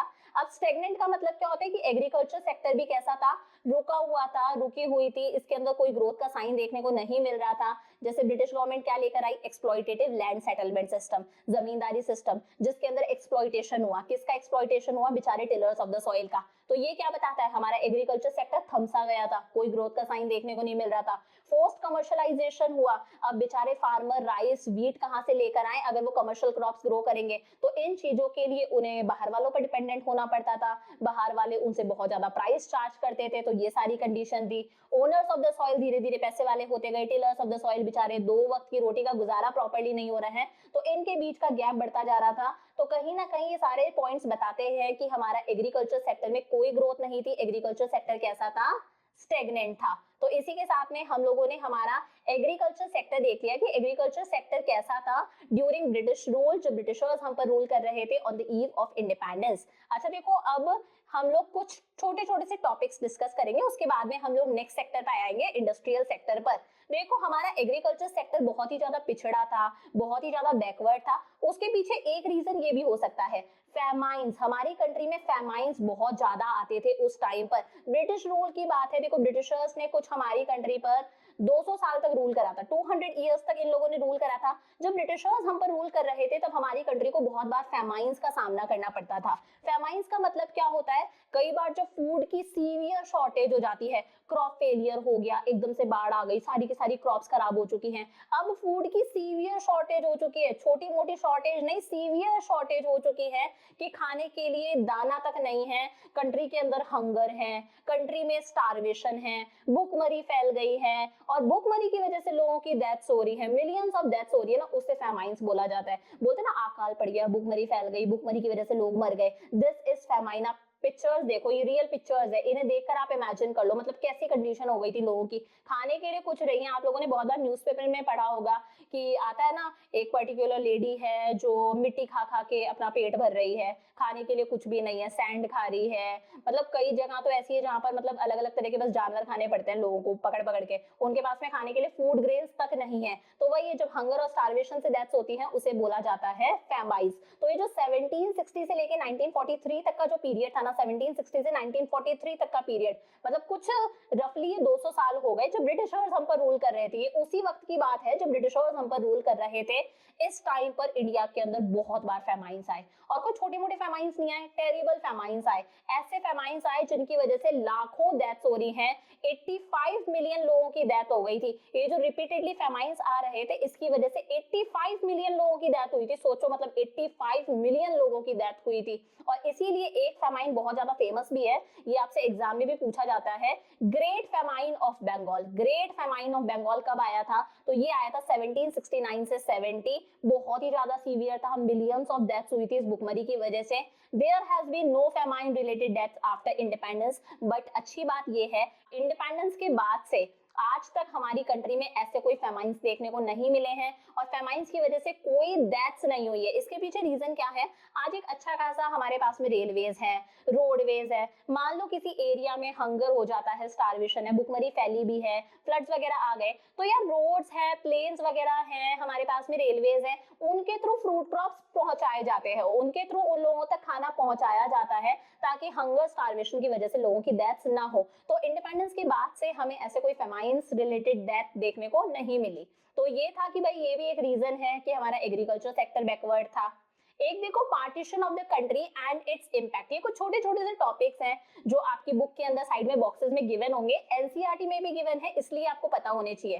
Partition of the country and its impact, India और पाकिस्तान का पार्टीशन हुआ था, इस पार्टीशन का हमारे पर क्या इम्पैक्ट पड़ा, क्या असर पड़ा। देखो जो ये पार्टीशन हुआ था इंडिया और पाकिस्तान का, हम लोग जो सेपरेट हो गए थे, इसका हमारे एग्रीकल्चरल सेक्टर पर बहुत ही ज्यादा नेगेटिव इम्पैक्ट पड़ा है। नेगेटिव को ही एडवर्स भी बोला जाता है, क्या बोलते हैं, एडवर्स। इंडिया और पाकिस्तान के पार्टीशन का हमारे एग्रीकल्चरल सेक्टर पर बहुत ज्यादा नेगेटिव इम्पैक्ट पड़ा। रीजन क्या है, पार्टीशन में हमारे हिस्से में 82% पॉपुलेशन आई, इंडिया के पास में पॉपुलेशन तो कितनी आई 82%, उनके पास में पॉपुलेशन गई सिर्फ 18%, बट हमें सिर्फ 65% ही फूड ग्रेन प्रोडक्शन एरिया मिला, हमें सिर्फ 65% ही खेत वगैरह मिले, फूड ग्रेन प्रोडक्शन एरिया मिला। पॉपुलेशन हमें 82% मिली, but food grain production area हमारे पास में सिर्फ 65% ही आया, बाकी का पूरा पाकिस्तान के पास में चले गया। हमारे बहुत ही अच्छे जो फूड प्रोड्यूसिंग एरियाज थे, जैसे वेस्ट पंजाब की बात करते हैं, सिंध की बात करते हैं, ये सब किसके हिस्से में चले गए, पाकिस्तान के हिस्से में चले गए। अगर आज ये हमारे हिस्से में होते तो कहीं ना कहीं हमारा एग्रीकल्चर सेक्टर और ज्यादा ग्रो करता, हमारे एग्रीकल्चर सेक्टर का जीडीपी और ज्यादा इंक्रीज होता। तो ये है, ये जो पार्टीशन हुआ ना, इसका इंडिया पर एक अच्छा खासा नेगेटिव इंपैक्ट देखने को मिला। 82% पॉपुलेशन हमें मिल गई, बट एग्रीकल्चर सेक्टर का जो एरिया था, जो फूड प्रोड्यूसिंग एरिया था, वो 65% ही हमें मिला। हमारा वेस्ट पंजाब, हमारा सिंध पाकिस्तान के पास में चले गया। So this was negative impact of partition of the country. अब देखो एक क्वेश्चन और है, उसके बाद में हम लोग इंडस्ट्रियल सेक्टर की बात करते हैं। Explain characteristics of pre British period agriculture, जब ब्रिटिशर्स हम पर रूल करने आए थे उससे पहले। प्री ब्रिटिश पीरियड का मतलब है ब्रिटिशर्स के आने से पहले हमारा एग्रीकल्चरल सेक्टर कैसा था। Prior to British rule in India, Indian economy was a self sufficient economy. Main बात, ब्रिटिशर्स के आने से पहले हम लोग क्या थे, सेल्फ सफिशिएंट थे, आत्मनिर्भर थे, इंडिपेंडेंट थे, दूसरे देशों के साथ में सामने हाथ नहीं फैलाते थे कि हमें फूड ग्रेन्स चाहिए, हमें राइस चाहिए, व्हीट चाहिए। वी वर सेल्फ सफिशिएंट, हम लोग आत्मनिर्भर थे। It had a system of self contained village communities, हमारी अच्छी खासी विलेज कम्युनिटीज थी, सेल्फ कंटेन्ड थे, आत्मनिर्भर थे, किसी और पर डिपेंडेंट नहीं थे इंपोर्ट्स के लिए। हमारी कम्युनिटी में फार्मर्स आते थे, कौन आते थे, फार्मर्स आते थे, और कुछ फंक्शनरीज भी आते थे। विलेज की जो कम्युनिटीज होती हैं उसमें फार्मर्स भी आते थे, उसमें फंक्शनरीज भी आते थे। फार्मर्स तो आप सब जानते हो, फार्मर्स क्या करते हैं, फार्मिंग करते हैं। फार्मर्स फार्मिंग भी करते हैं, साथ में कैटल फार्मिंग भी करते हैं। कैटल फार्मिंग को हिंदी में बोला जाता है पशुपालन, जो काउस बफेलोस को रखा जाता है, शीप वगैरह को रखा जाता है, फिर इनका दूध बेच के पैसा कमाया जाता है, इसे बोला जाता है कैटल फार्मिंग। तो फार्मर्स फार्मिंग भी करते थे, कैटल फार्मिंग भी करते थे, पशुपालन भी करते थे। फंक्शनरीज कौन होते हैं, जो अलग अलग तरह के काम करते हैं, अलग अलग तरह की सर्विसेज देते हैं, जैसे शू मेकर्स होते हैं, कॉबलर हो गए, ये अलग अलग तरह के काम करे, शूज वगैरह बनाते हैं, शूज ठीक करते हैं। वॉशरमैन हो गए जो कपड़े वगैरह धोते हैं, गोल्ड स्मिथ हो गया, सुनार हो गया, है ना, ब्लैक स्मिथ हो गया। तो अलग अलग तरह के फंक्शनरीज भी होते थे। तो इस तरह से अच्छी खासी हमारी कम्युनिटी हुआ करती थी गाँवों की। और जो पीछे हम लोगों ने देखा जमींदार, वो जमींदार तब एग्जिस्ट नहीं करते थे। पीछे हम लोगों ने क्या देखा कि ब्रिटिश गवर्नमेंट ने जमींदार को बोला कि तुम टिलर्स ऑफ द सॉइल से लैंड रेवेन्यू कलेक्ट करो और लाके किसको दो, हमको दो। तो एक तरह से ये समझ लो, ये ब्रिटिश गवर्नमेंट है, ये टिलर्स ऑफ द सॉइल है, इनके बीच में जमींदार कौन था, इंटरमीडियरी था। इंटरमीडियरी मतलब ये बीच का पर्सन था, एक तरह से ये समझ लो दलाल था, जो इनसे लैंड रेवेन्यू कलेक्ट कर रहा है और लाके इसको देता है। बट पहले के टाइम पर ये इंटरमीडियरी, ये दलाल होता ही नहीं था।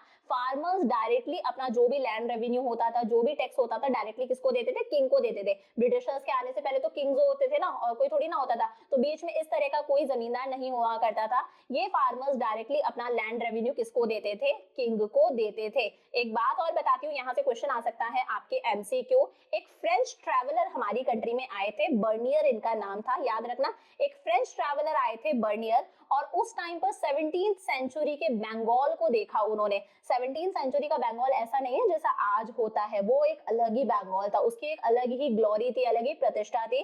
तो वो फ्रेंच ट्रैवलर बर्नियर उस 17th सेंचुरी के बंगाल को देखकर बोलते हैं कि ये जो बंगाल है ना, this is richer than Egypt, ये इजिप्ट से भी ज्यादा रिचर है। सोचो मतलब क्या कंडीशन थी हमारी कंट्री की जब ब्रिटिशर्स नहीं आए थे, और ब्रिटिशर्स ने क्या बना दिया इंडिया की इकोनॉमी को। तो ये याद रखना, फ्रेंच ट्रैवलर बर्नियर आए थे और उस टाइम पर 17th सेंचुरी के बंगाल को देखकर उन्होंने क्या बोला, this is richer than Egypt, ये इजिप्ट से भी ज्यादा रिचर है। तो ये हम लोगों ने पूरा कंप्लीट कर लिया। हमारा सबसे पहले हम लोगों ने देखा कि इंडिया की इकोनॉमी कैसी थी on the eve of independence. उसके बाद में हम लोगों ने हमारा पूरा का पूरा एग्रीकल्चर सेक्टर देख लिया कि एग्रीकल्चर सेक्टर कैसा था on the eve of independence जब ब्रिटिशर्स हम पर रूल कर रहे थे। अब हम बात करते हैं हमारे इंडस्ट्रियल सेक्टर की। इंडस्ट्रियल सेक्टर जानते हो ना, फैक्ट्रीज वगैरह जहां पर रॉ मटेरियल को फिनिश्ड गुड्स में कन्वर्ट करा जाता है, उसे इंडस्ट्रियल सेक्टर बोलते हैं। तो देखो सबसे पहले तो बात करते हैं ब्रिटिशर्स के आने से पहले क्या हुआ था। ब्रिटिशर्स के आने से पहले हमारा भारत देश कैसा था, हमारा इंडस्ट्रियल सेक्टर कैसा था। Prior to British rule in India, Indian textile industry was famous world wide. हमारी जो टेक्सटाइल इंडस्ट्री थी वो पूरे वर्ल्ड में फेमस थी। मैं सिर्फ इंडिया की बात नहीं कर रही हूँ, पूरे वर्ल्ड में फेमस थी। जो हमारा हैंडीक्राफ्ट प्रोडक्ट्स हुआ करते थे ना, हाथ से बनाई हुई चीजें हुआ करती थी, वो सारी चीजें पूरे वर्ल्ड में फेमस थी। हम उन चीजों को एक्सपोर्ट करा करते थे। तो ब्रिटिशर्स के आने से पहले इंडियन टेक्सटाइल इंडस्ट्रीज पूरे वर्ल्ड में फेमस थी। एक डेकई मसलिन आपने कभी सुना हुआ हो तो, बच्चों के जो कपड़े होते हैं ना, जो छोटे छोटे से बिल्कुल न्यूबॉर्न बेबीज होते हैं ना, उनके लिए एकदम कॉटन का एक कपड़ा होता है जिसमें उन्हें लपेटा जाता है, उसे बोलते हैं कि वो किसका होता है, मसलिन का होता है। मसलिन एक बहुत ही फाइन क्वालिटी का कॉटन होता है, बहुत ही अच्छी क्वालिटी का कॉटन होता है। Dhakai muslin found in Bengal was famous all over the world as a famous cotton textile. हमारे बंगाल का डेकई मसलिन, आज इसे हम लोग सिर्फ मसलिन मसलिन बोलते हैं, तो हमारे बंगाल का एक बहुत ही फेमस मसलिन था, कपड़ा था डेकई मसलिन। ये पूरे वर्ल्ड में फेमस था कि ये जो कपड़ा है ना, ये कॉटन का सबसे अच्छा कपड़ा है, सबसे अच्छा कपड़ा है। और आज भी बहुत सारी मतलब जो ब्रांड्स होती है, जैसे फर्स्ट क्राई वगैरह हो गए, बच्चों की जो ब्रांड्स हैं, उनके कपड़े आते हैं इसके मसलिन के, और थोड़ा सा एक्सपेंसिव भी होता है। मलमल was the finest variety of muslin and was worn by royal class। अब इसी मसलिन की एक वैरायटी और थी मलमल, ये तो और भी शानदार था। मतलब ये एक्सट्रीमली सॉफ्ट, बोलते ना वेलवेट जैसा सॉफ्ट हुआ करता था।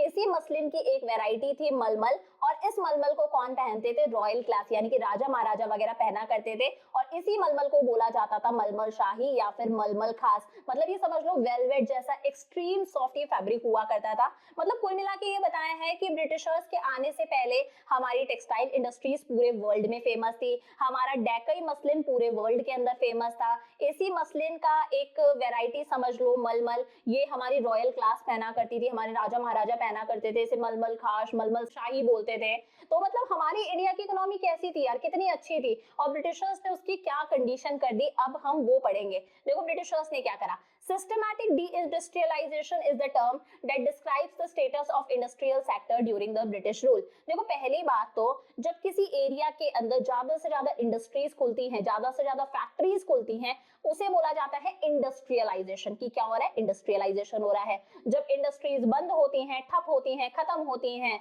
मतलब नेगेटिव बता रही हूं मैं, उसे बोला जाता है डी इंडस्ट्रियलाइजेशन। तो उस टाइम का हमारा इंडस्ट्रियल सेक्टर कैसा था, तो उसके लिए सबसे बेस्ट वर्ड क्या रहेगा, डी इंडस्ट्रियलाइजेशन। ब्रिटिशर्स ने हमारी पूरी इंडस्ट्रीज को बर्बाद करा था, तहस नहस कर दिया था, पूरा खत्म कर दिया था। तो डी इंडस्ट्रियलाइजेशन एक परफेक्ट वर्ड है जो बताता है कि उस टाइम पर हमारे इंडस्ट्रियल सेक्टर की क्या कंडीशन थी। देखो डी इंडस्ट्रियलाइजेशन ब्रिटिशर्स ने क्यों करा, उसके पीछे उनका मकसद क्या था।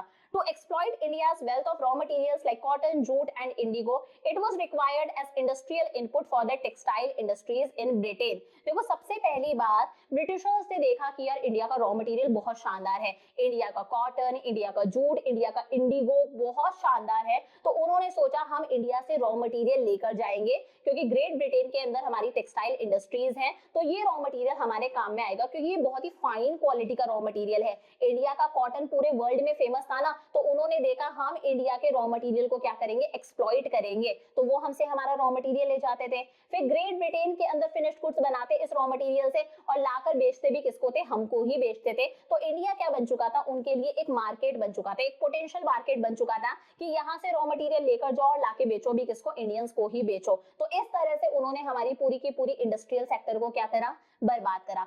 Decay of world famous traditional handicraft industries and unemployment। अब इसकी वजह से धीरे धीरे हमारी वर्ल्ड फेमस हैंडीक्राफ्ट इंडस्ट्रीज बंद होने लगी। हमारी जो हैंडीक्राफ्ट इंडस्ट्रीज थी, जो हम हाथ से कपड़े बनाते थे, अलग अलग तरह की चीजें बनाते थे, ये इंडस्ट्रीज धीरे धीरे बंद होने लगी। इंडस्ट्रीज बंद होंगी तो ऑब्वियस सी बात है कंट्री के अंदर अनएम्प्लॉयमेंट आएगा, बेरोजगारी होगी। Increase of British goods in Indian market, और अब इंडियन मार्केट में क्या थे, ब्रिटिश गुड्स थे। ब्रिटिशर्स अपने गुड्स लेकर आते थे ग्रेट ब्रिटेन से, फिनिश्ड गुड्स बना के लाके हम ही को बेचते थे, तो हमारे मार्केट में अब ब्रिटिश गुड्स बढ़ने लगे और हमारी हैंडीक्राफ्ट इंडस्ट्रीज धीरे धीरे बंद होने लगी। अब देखो ये सब उन्होंने कैसे करा, ये सारी चीजें अभी हम पढ़ेंगे। मेन चीज क्या हुई, डिके ऑफ हैंडीक्राफ्ट्स। उन्होंने हमारी पूरी की पूरी हैंडीक्राफ्ट इंडस्ट्रीज को क्या कर दिया, बर्बाद कर दिया। हैंडीक्राफ्ट इंडस्ट्रीज, इनको देखो, इमेजेस को देखो, इमेजेस को देखकर आप इमेजिन कर सकते हो।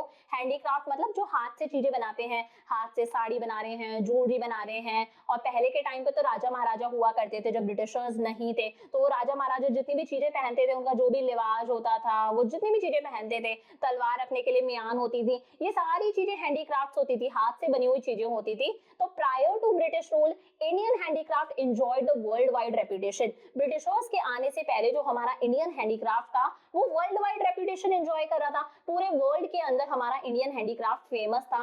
बट ब्रिटिशर्स ने हमारी इन इंडस्ट्रीज को खत्म कर दिया। उन्होंने हमारी इस ग्लोरी, हमारी इस प्रतिष्ठा को पूरी तरह से खत्म कर दिया। अब देखो ये जो हमारा हैंडीक्राफ्ट इंडस्ट्रीज है, ये किस तरह से खत्म हुई, बहुत इंपॉर्टेंट है, ध्यान से समझना। ब्रिटिशर्स एक पॉलिसी लेकर आए जिसका नाम था डिस्क्रिमिनेटरी टैरिफ पॉलिसी। टैरिफ का मतलब क्या होता है, टैरिफ का मतलब होता है टैक्स से रिलेटेड पॉलिसी, और डिस्क्रिमिनेटरी का मतलब होता है भेदभाव। भेदभाव जानते हैं ना, पार्शियलिटी। तो ब्रिटिशर्स एक टैक्स वाली पॉलिसी लेकर आए थे, और ये पॉलिसी कैसी थी, डिस्क्रिमिनेटरी टैरिफ पॉलिसी थी, भेदभाव वाली टैक्स पॉलिसी थी। कैसी थी, tariff free export of raw material from India. अगर इंडिया अपना रॉ मटेरियल एक्सपोर्ट करेगा, एक्सपोर्ट किसको करेगा, ग्रेट ब्रिटेन को एक्सपोर्ट करेगा, तो वो टैरिफ फ्री होगा, उस पर किसी तरह का कोई टैक्स नहीं लगेगा। वो क्या होगा, टैरिफ फ्री होगा, उस पर किसी तरह का कोई टैक्स नहीं लगेगा। तो सही है यार, अगर हम एक्सपोर्ट कर रहे हैं, उस चीज पर टैक्स नहीं लग रहा, तो हम एनकरेज होकर बल्कि उसी चीज को एक्सपोर्ट करेंगे ना। अगर हम एक्सपोर्ट कर रहे हैं, मान लो उस चीज पे टैक्स नहीं लग रहा, तो हम देखेंगे ठीक है यार, एक्सपोर्ट करते हैं, हमारा क्या जा रहा है। तो अगर इंडिया रॉ मटेरियल एक्सपोर्ट करेगा तो उस पर कोई टैक्स नहीं लगेगा। Tariff free import of finished goods from Britain. अगर इंडिया ग्रेट ब्रिटेन से फिनिश्ड गुड्स इंपोर्ट करेगा तो उस पर भी टैक्स नहीं लगेगा। तो अगेन हम खुश हो जाएंगे कि यार ऐसी चीज खरीदेंगे ना जिसे इंपोर्ट करने पर टैक्स भी नहीं लग रहा। ऑब्वियसली बात है, इंपोर्ट करने पे टैक्स नहीं लग रहा तो वो चीज सस्ती पड़ रही है हमें। तो उन्होंने क्या करा, इंडिया अगर रॉ मटेरियल एक्सपोर्ट करेगा तो वो भी टैक्स फ्री होगा, और अगर इंडिया ग्रेट ब्रिटेन का बना हुआ फिनिश्ड गुड इंपोर्ट करेगा, खरीदेगा, तो वो भी क्या होगा, टैक्स फ्री होगा। बट अगर इंडिया अपना इंडियन हैंडीक्राफ्ट एक्सपोर्ट करेगा, अगर हम हमारे इंडियन हैंडीक्राफ्ट्स को एक्सपोर्ट करेंगे तो उस पर हैवी ड्यूटी लगेगी। ड्यूटी, पहले टैक्स को ड्यूटी बोला जाता था, हैवी ड्यूटी मतलब ज्यादा टैक्स लगेगा, बहुत ज्यादा टैक्स लगेगा। अब मुझे बताओ, क्या हम ऐसी चीज एक्सपोर्ट करेंगे जिसे एक्सपोर्ट करने पे बहुत ज्यादा टैक्स लग रहा है, बहुत ज्यादा हमारी ही कॉस्ट आ रही है, बहुत ज्यादा टैक्स लग रहा है, महंगा पड़ रहा है, ऐसी चीज को हम एक्सपोर्ट नहीं करेंगे। तो ये कैसी पॉलिसी थी, भेदभाव वाली पॉलिसी थी कि यार रॉ मटेरियल एक्सपोर्ट करो, टैक्स नहीं लगेगा, उनसे फिनिश गुड्स इंपोर्ट करो, टैक्स नहीं लगेगा। बट अगर हम खुद का इंडियन हैंडीक्राफ्ट एक्सपोर्ट करेंगे तो उससे बहुत ज्यादा टैक्स लगेगा। तो ऑब्वियसली बात है, धीरे धीरे हमारी हैंडीक्राफ्ट वाली इंडस्ट्रीज बंद होने लगी और हमारे इंडियन मार्केट में ब्रिटिश गुड्स ने अपनी जगह बना ली, हमारे यहाँ पर ब्रिटिश गुड्स आने लगे। सेकेंड रीजन क्या है कि हमारी इंडियन हैंडीक्राफ्ट इंडस्ट्रीज क्यों बर्बाद हुई, डिसअपियरेंस ऑफ प्रिंसली कोर्ट्स। देखो ब्रिटिशर्स के आने से पहले राजा महाराजा का जमाना था, princely courts, Raja Maharaja, and they were the great patron of Indian handicraft. वो सारी की सारी चीजें हैंडक्राफ्टेड ही पहनते थे, वो जो अपने कपड़े पहनते थे, उनका जो भी वो ऊपर पहना करते थे, सर पे लगाते थे, ये सारी की सारी चीजें कैसी हुआ करती थी, हैंडीक्राफ्ट्स, हैंडक्राफ्टेड होती थी, हाथ से बनी हुई चीजें होती थी। अब ब्रिटिशर्स आ गए, राजा महाराजा का जमाना खत्म हो गया, राजा महाराजा नहीं है तो फिर कौन इन हैंडीक्राफ्ट्स की डिमांड करेगा, तो हैंडीक्राफ्ट इंडस्ट्रीज इस वजह से भी धीरे धीरे डाउन जाने लगी। Third is competition from machine made products. अब भाई जो ब्रिटेन से प्रोडक्ट आ रहा था, जो फिनिश्ड गुड्स बन के आ रहे थे, वो कैसे बने हुए थे, मशीनों से बने हुए थे, हमारे प्रोडक्ट हाथ से बने हुए थे। तो कहीं ना कहीं हमारे प्रोडक्ट को एक अच्छा खासा कंपटीशन मिल रहा था मशीन मेड प्रोडक्ट से, और कहीं ना कहीं हमारा प्रोडक्ट उस मशीन मेड प्रोडक्ट के साथ में जो कंपटीशन था उसे फेस नहीं कर पाया। वो मशीन मेड प्रोडक्ट हमारे यहाँ के लोगों को ज्यादा पसंद आने लगा। न्यू पैटर्न ऑफ डिमांड, अब धीरे धीरे भाई वेस्टर्न कल्चर आ रहा था तो हमारी डिमांड का पैटर्न भी बदलता गया। वो तो आज भी बदल रहा है ना, आज आज भी हम उसी लैंग्वेज को ज्यादा इंपॉर्टेंस देते हैं, वही हम खाना खाना है, सारा का सारा वेस्टर्न हमें खाना खाना है, वेस्टर्न ही हम कपड़े पहनते हैं। तो वही लोगों का डिमांड का पैटर्न बदलता गया और उन्हें वही चीजें पसंद आने लगी जो ग्रेट ब्रिटेन से आ रही थी, वो ड्रेसेस वगैरह उन्हें पसंद आने लगी, तो डिमांड का पैटर्न चेंज हो गया। फिर ब्रिटिशर्स रेलवेज भी तो लेकर आए थे। 1850 के अंदर ब्रिटिशर्स ने रेलवेज इंट्रोड्यूस कर दी।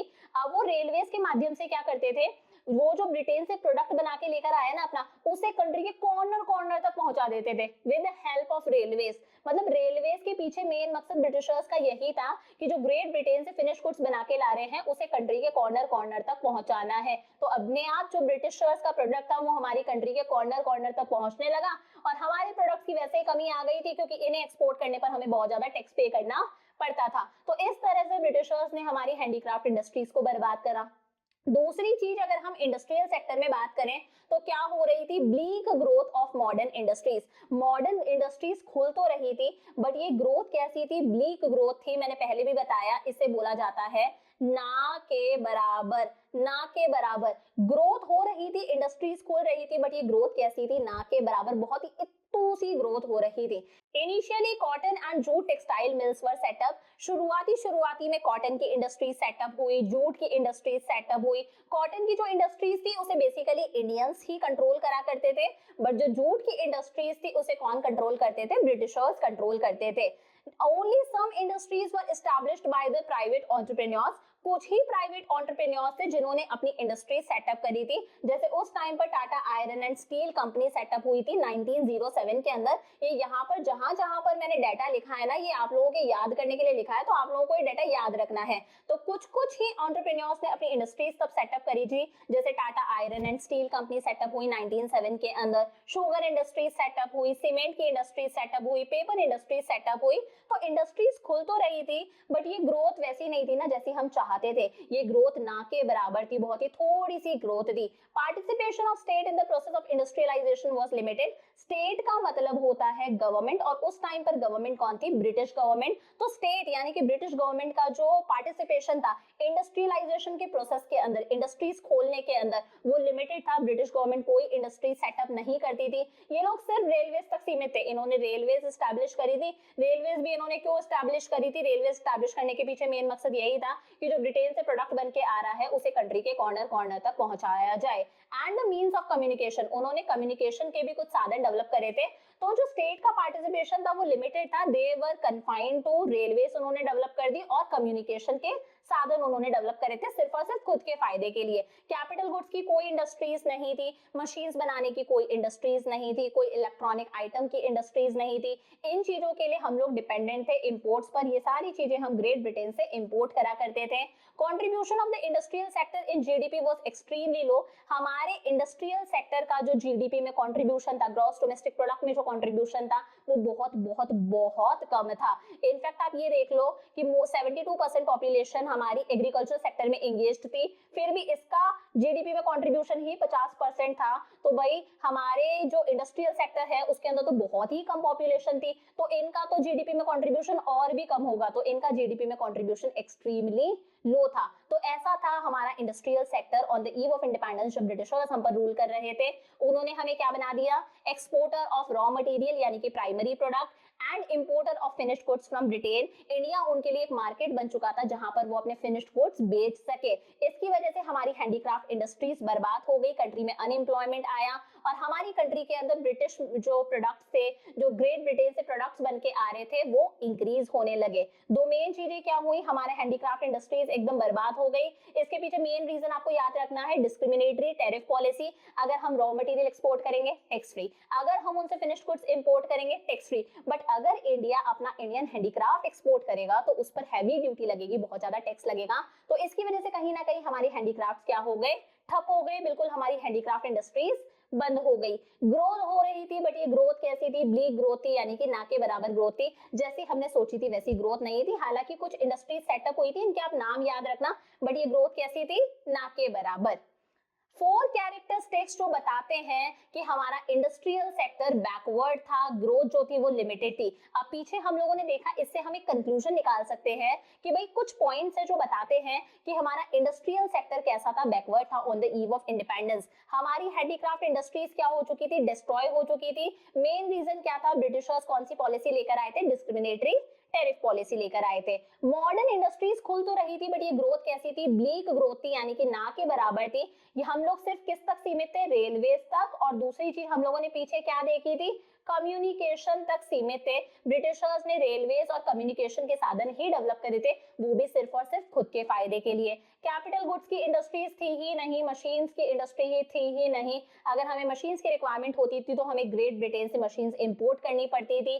ट्रेडिशनल हैंडीक्राफ्ट इंडस्ट्रीज धीरे धीरे खत्म होने लगी और हमारे यहाँ पर मॉडर्न इंडस्ट्रीज सेटअप होने लगी, बट वो अपनी इन्फेंट स्टेजेस में थी, यानी कि अपनी शुरुआती स्टेजेस में ही थी। ये जो ग्रोथ थी ये ना के बराबर थी, अभी हमें और आगे ग्रोथ देखने को बाकी है। समझ में आगे कैसा था हमारा industrial sector on the eve of independence. तो सबसे पहले तो हम लोगों ने क्या देखा कि ओवरऑल इंडियन इकोनॉमी कैसी थी, फिर हम लोगों ने देखा हमारा एग्रीकल्चर सेक्टर कैसा था, फिर अभी हम लोगों ने देखा हमारा इंडस्ट्रियल सेक्टर कैसा था। अब हम बात करते हैं कि फॉरेन ट्रेड के क्या हालचाल थे। देखो फॉरेन ट्रेड का मतलब क्या होता है, हम लोग दूसरी कंट्रीज को हमारा प्रोडक्ट एक्सपोर्ट करते हैं, मतलब दूसरी कंट्रीज को हमारा प्रोडक्ट सेल करते हैं और हम दूसरी कंट्रीज से उनका प्रोडक्ट क्या करते हैं, इंपोर्ट करते हैं, उनसे उनका प्रोडक्ट परचेज करते हैं। इसी को बोला जाता है फॉरेन ट्रेड, एक्सपोर्ट इंपोर्ट। अब एक चीज और बताती हूँ, जब हम एक्सपोर्ट करते हैं, जब हम हमारा प्रोडक्ट सेल करते हैं तो हमारे पास में यूएस डॉलर आता है। जितना भी इंटरनेशनल ट्रांजैक्शंस होते हैं ना, एक्सपोर्ट इंपोर्ट, सब कुछ यूएस डॉलर में ही होता है। चाहे आप किसी भी देश से ट्रेड करो, सारी चीजें किसके अंदर होंगी, यूएस डॉलर में होंगी। एक्सपोर्ट करोगे तो यूएस डॉलर आएगा। वहीं अगर आप दूसरी कंट्रीज से कोई चीज इंपोर्ट कर रहे हो, खरीद रहे हो, तो आप इंडियन रूपी के अंदर पेमेंट नहीं कर सकते, तब आपको क्या देना पड़ेगा, सामने वाले को यूएस डॉलर देना पड़ेगा। एक्सपोर्ट करोगे तो यूएस डॉलर आएगा, इंपोर्ट करोगे तो भी आपको इंडियन करेंसी पे नहीं करनी, आपको यूएस डॉलर ही पे करना पड़ेगा। तो उस टाइम पर फॉरेन ट्रेड के क्या हालचाल थे भाई, इंडिया क्या बन चुका था, एक्सपोर्टर ऑफ रॉ मटेरियल, यानी कि हम बन चुके थे exporter of primary products and importer of finished goods. During the British rule, जब ब्रिटिशर्स हम पर रूल कर रहे थे तो इंडिया क्या बन चुका था, एक्सपोर्टर ऑफ प्राइमरी प्रोडक्ट्स। हम हमारा सिल्क, जूट, कॉटन, वूल, इंडिगो, शुगर, ये सारी की सारी चीजें क्या करते थे, ब्रिटिशर्स को एक्सपोर्ट करा करते थे। और साथ ही साथ हम क्या बन चुके थे, इंपोर्टर बन चुके थे फिनिश्ड प्रोडक्ट्स के। वो अपने वहां पर फिनिश्ड प्रोडक्ट्स बनाते थे, कॉटन के कपड़े बनाते थे, सिल्क के कपड़े बनाते थे, वूलन क्लोथ्स बनाते थे, बहुत सारे कैपिटल गुड्स, मशीन्स वगैरह बनाते थे और लाके बेचते भी किसको थे, हम ही को बेचते थे। तो हम लोग क्या बन चुके थे, net exporter of raw material यानी कि primary products and importer of finished goods from Great Britain.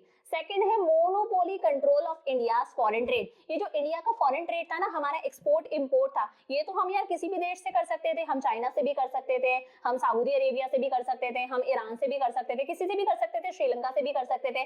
But इस पर भी मोनोपोली किसने हासिल करी, सिर्फ और सिर्फ ब्रिटिश गवर्नमेंट ने। मोनोपोली का मतलब है कि हम जितना भी एक्सपोर्ट इंपोर्ट कर रहे थे, जितना भी फॉरेन ट्रेड कर रहे थे, मोस्टली किसके साथ में कर रहे थे, सिर्फ और सिर्फ ब्रिटेन के साथ में कर रहे थे। मतलब ये मान लो हम जितना भी एक्सपोर्ट इंपोर्ट कर रहे थे उसके 50% से भी ज्यादा, जितना भी एक्सपोर्ट इंपोर्ट कर रहे थे 50% से भी ज्यादा तो हम अकेला किसके साथ में कर रहे थे, ग्रेट ब्रिटेन के साथ में कर रहे थे। और जो बचा कुचा 50% था उसमें से थोड़ा बहुत हम चाइना के साथ एक्सपोर्ट इंपोर्ट कर लेते थे, श्रीलंका के साथ में कर लेते थे, ईरान के साथ में कर लेते थे। मतलब एक तो 50% में से हम चाइना, श्रीलंका, ईरान के साथ में कर रहे हैं, एक अकेला 50% से भी ज्यादा हम किसके साथ में कर रहे हैं, ग्रेट ब्रिटेन के साथ में कर रहे हैं। तो ग्रेट ब्रिटेन ने इट वाज लाइक कब्जा कर लिया था हमारे फॉरेन ट्रेड के ऊपर कि तो भाई हमें एक्सपोर्ट करेगा और हमसे ही इंपोर्ट करेगा, ऐसी कंडीशन थी।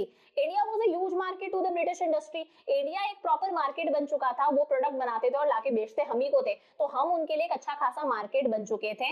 Export and imports was largely restricted to be between India and Britain. India के जो मोस्टली एक्सपोर्ट्स और इंपोर्ट्स थे वो सिर्फ और सिर्फ किसके साथ में होते थे, ग्रेट ब्रिटेन के साथ में होते थे।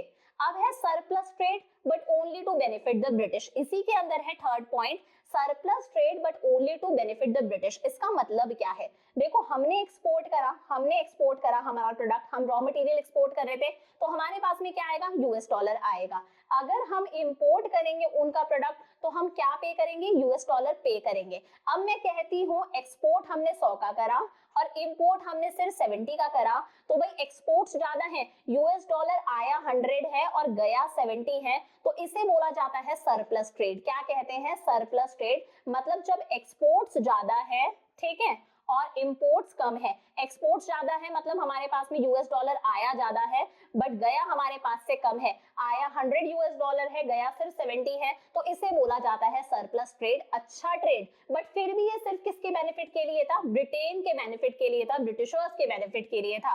देखो, अगर कोई भी कंट्री अपना फिनिश गुड बना के एक्सपोर्ट करती है तो ये उसके लिए अच्छी बात है। हम अगर हमारा हैंडीक्राफ्ट एक्सपोर्ट करें तो ये शो करता है यार कितना डेवलप्ड कंट्री है, कितना ग्रो करता हुआ देश है। बट अगर कोई देश अपने प्राइमरी प्रोडक्ट्स एक्सपोर्ट कर रहा है, अपना रॉ मटेरियल एक्सपोर्ट कर रहा है ना, तो ये बताता है कि वो देश कितना ज्यादा बैकवर्ड है, कितना ज्यादा स्टेगनेंट है।